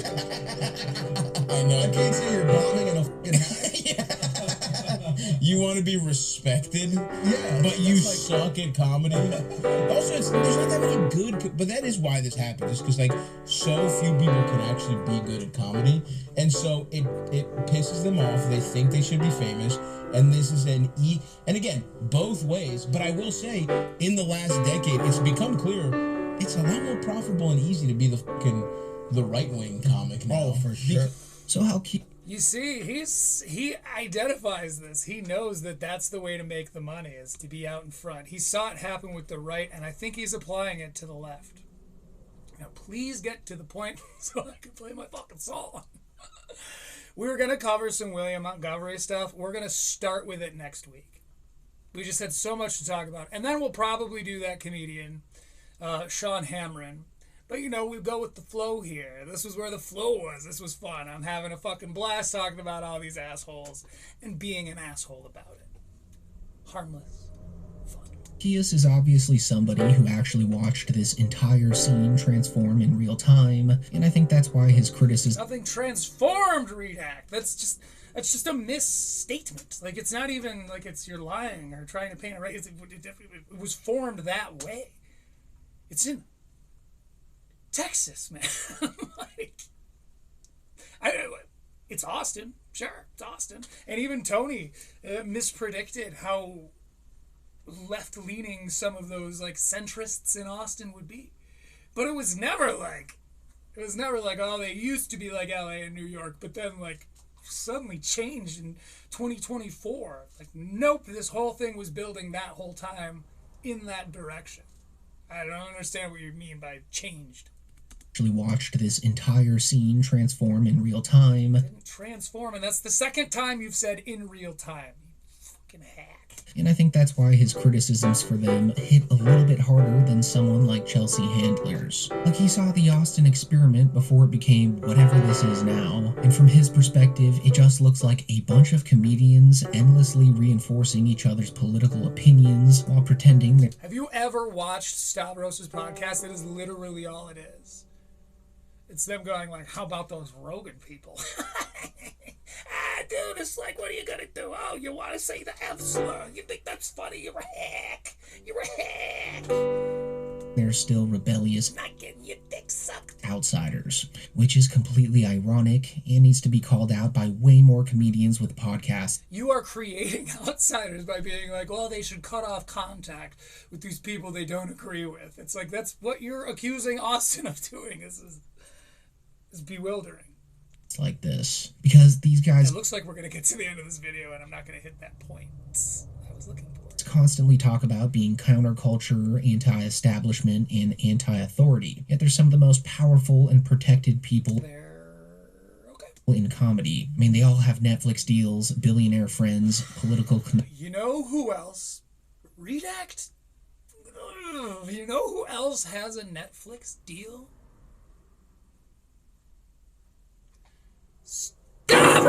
Stavros Halkias has a Netflix fucking deal.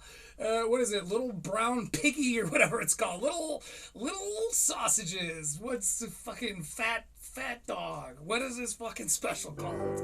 I don't remember what his special is called. Fat Rascal. There it is. That's pretty close. Fat Brown Donut Man. I don't know.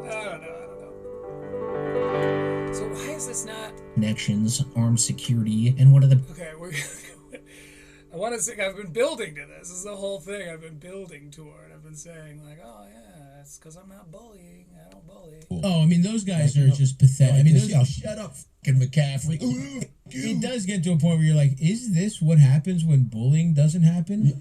You know, there's a little bit of that. Back. But yeah, there's a... Stavros is pro-bullying. Okay! See, that was supposed to build up. I was going to be like, oh, I'm not pro-bullying. And then he's like, I'm pro-bullying. And we can be mean to him because he's pro-bullying and he's fucking up. You're being weirder than you think you are, my man. Jesus Christ. All right, I'm going to hit the restroom. I'm going to get ready for our performance. And the grand finale is coming right up, so stick around.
Okie dokie. This is a song called Just Tired.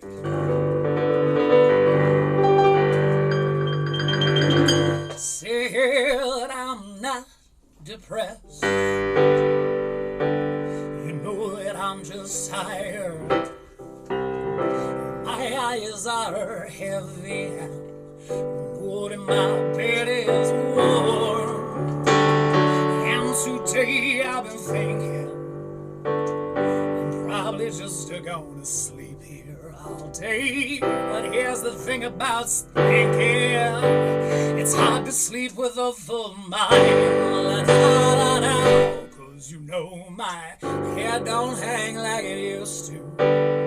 I don't need to drink, still I choose to. I'm smoking cigarettes again after 3 years clean. 3 years clean. Said I'm still doing things my way. I'm just taking it day to day. It's not as simple as it used to was, but I still love me. She took my heart. She drove him out to Wisconsin. She told me I could see him once per 1 month's time. And then she told me to be happy, cause at least I still get to see him. But here's the thing about that shit, I'd like to give her a piece of my mind. But you know my voice ain't loud like it once was. And sometimes I'll sleep all day just cause I'm smoking cigarettes again after 3 years clean. I'm still doing things my way. I'm just taking it day to day. It's not as simple as it used to was, but I still love me.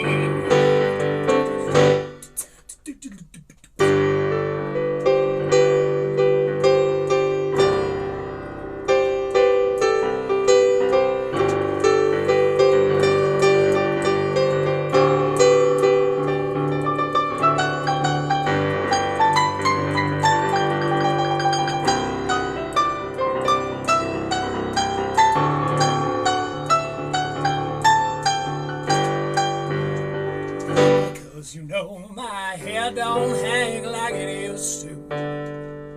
Don't need to drink, still I choose to. I'm smoking cigarettes again after 3 years clean. After 3 years clean, I'm still doing things my way.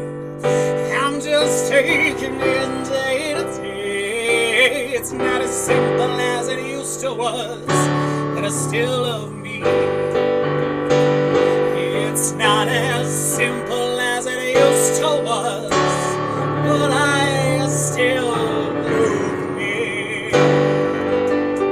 And I still love Critical Leaks.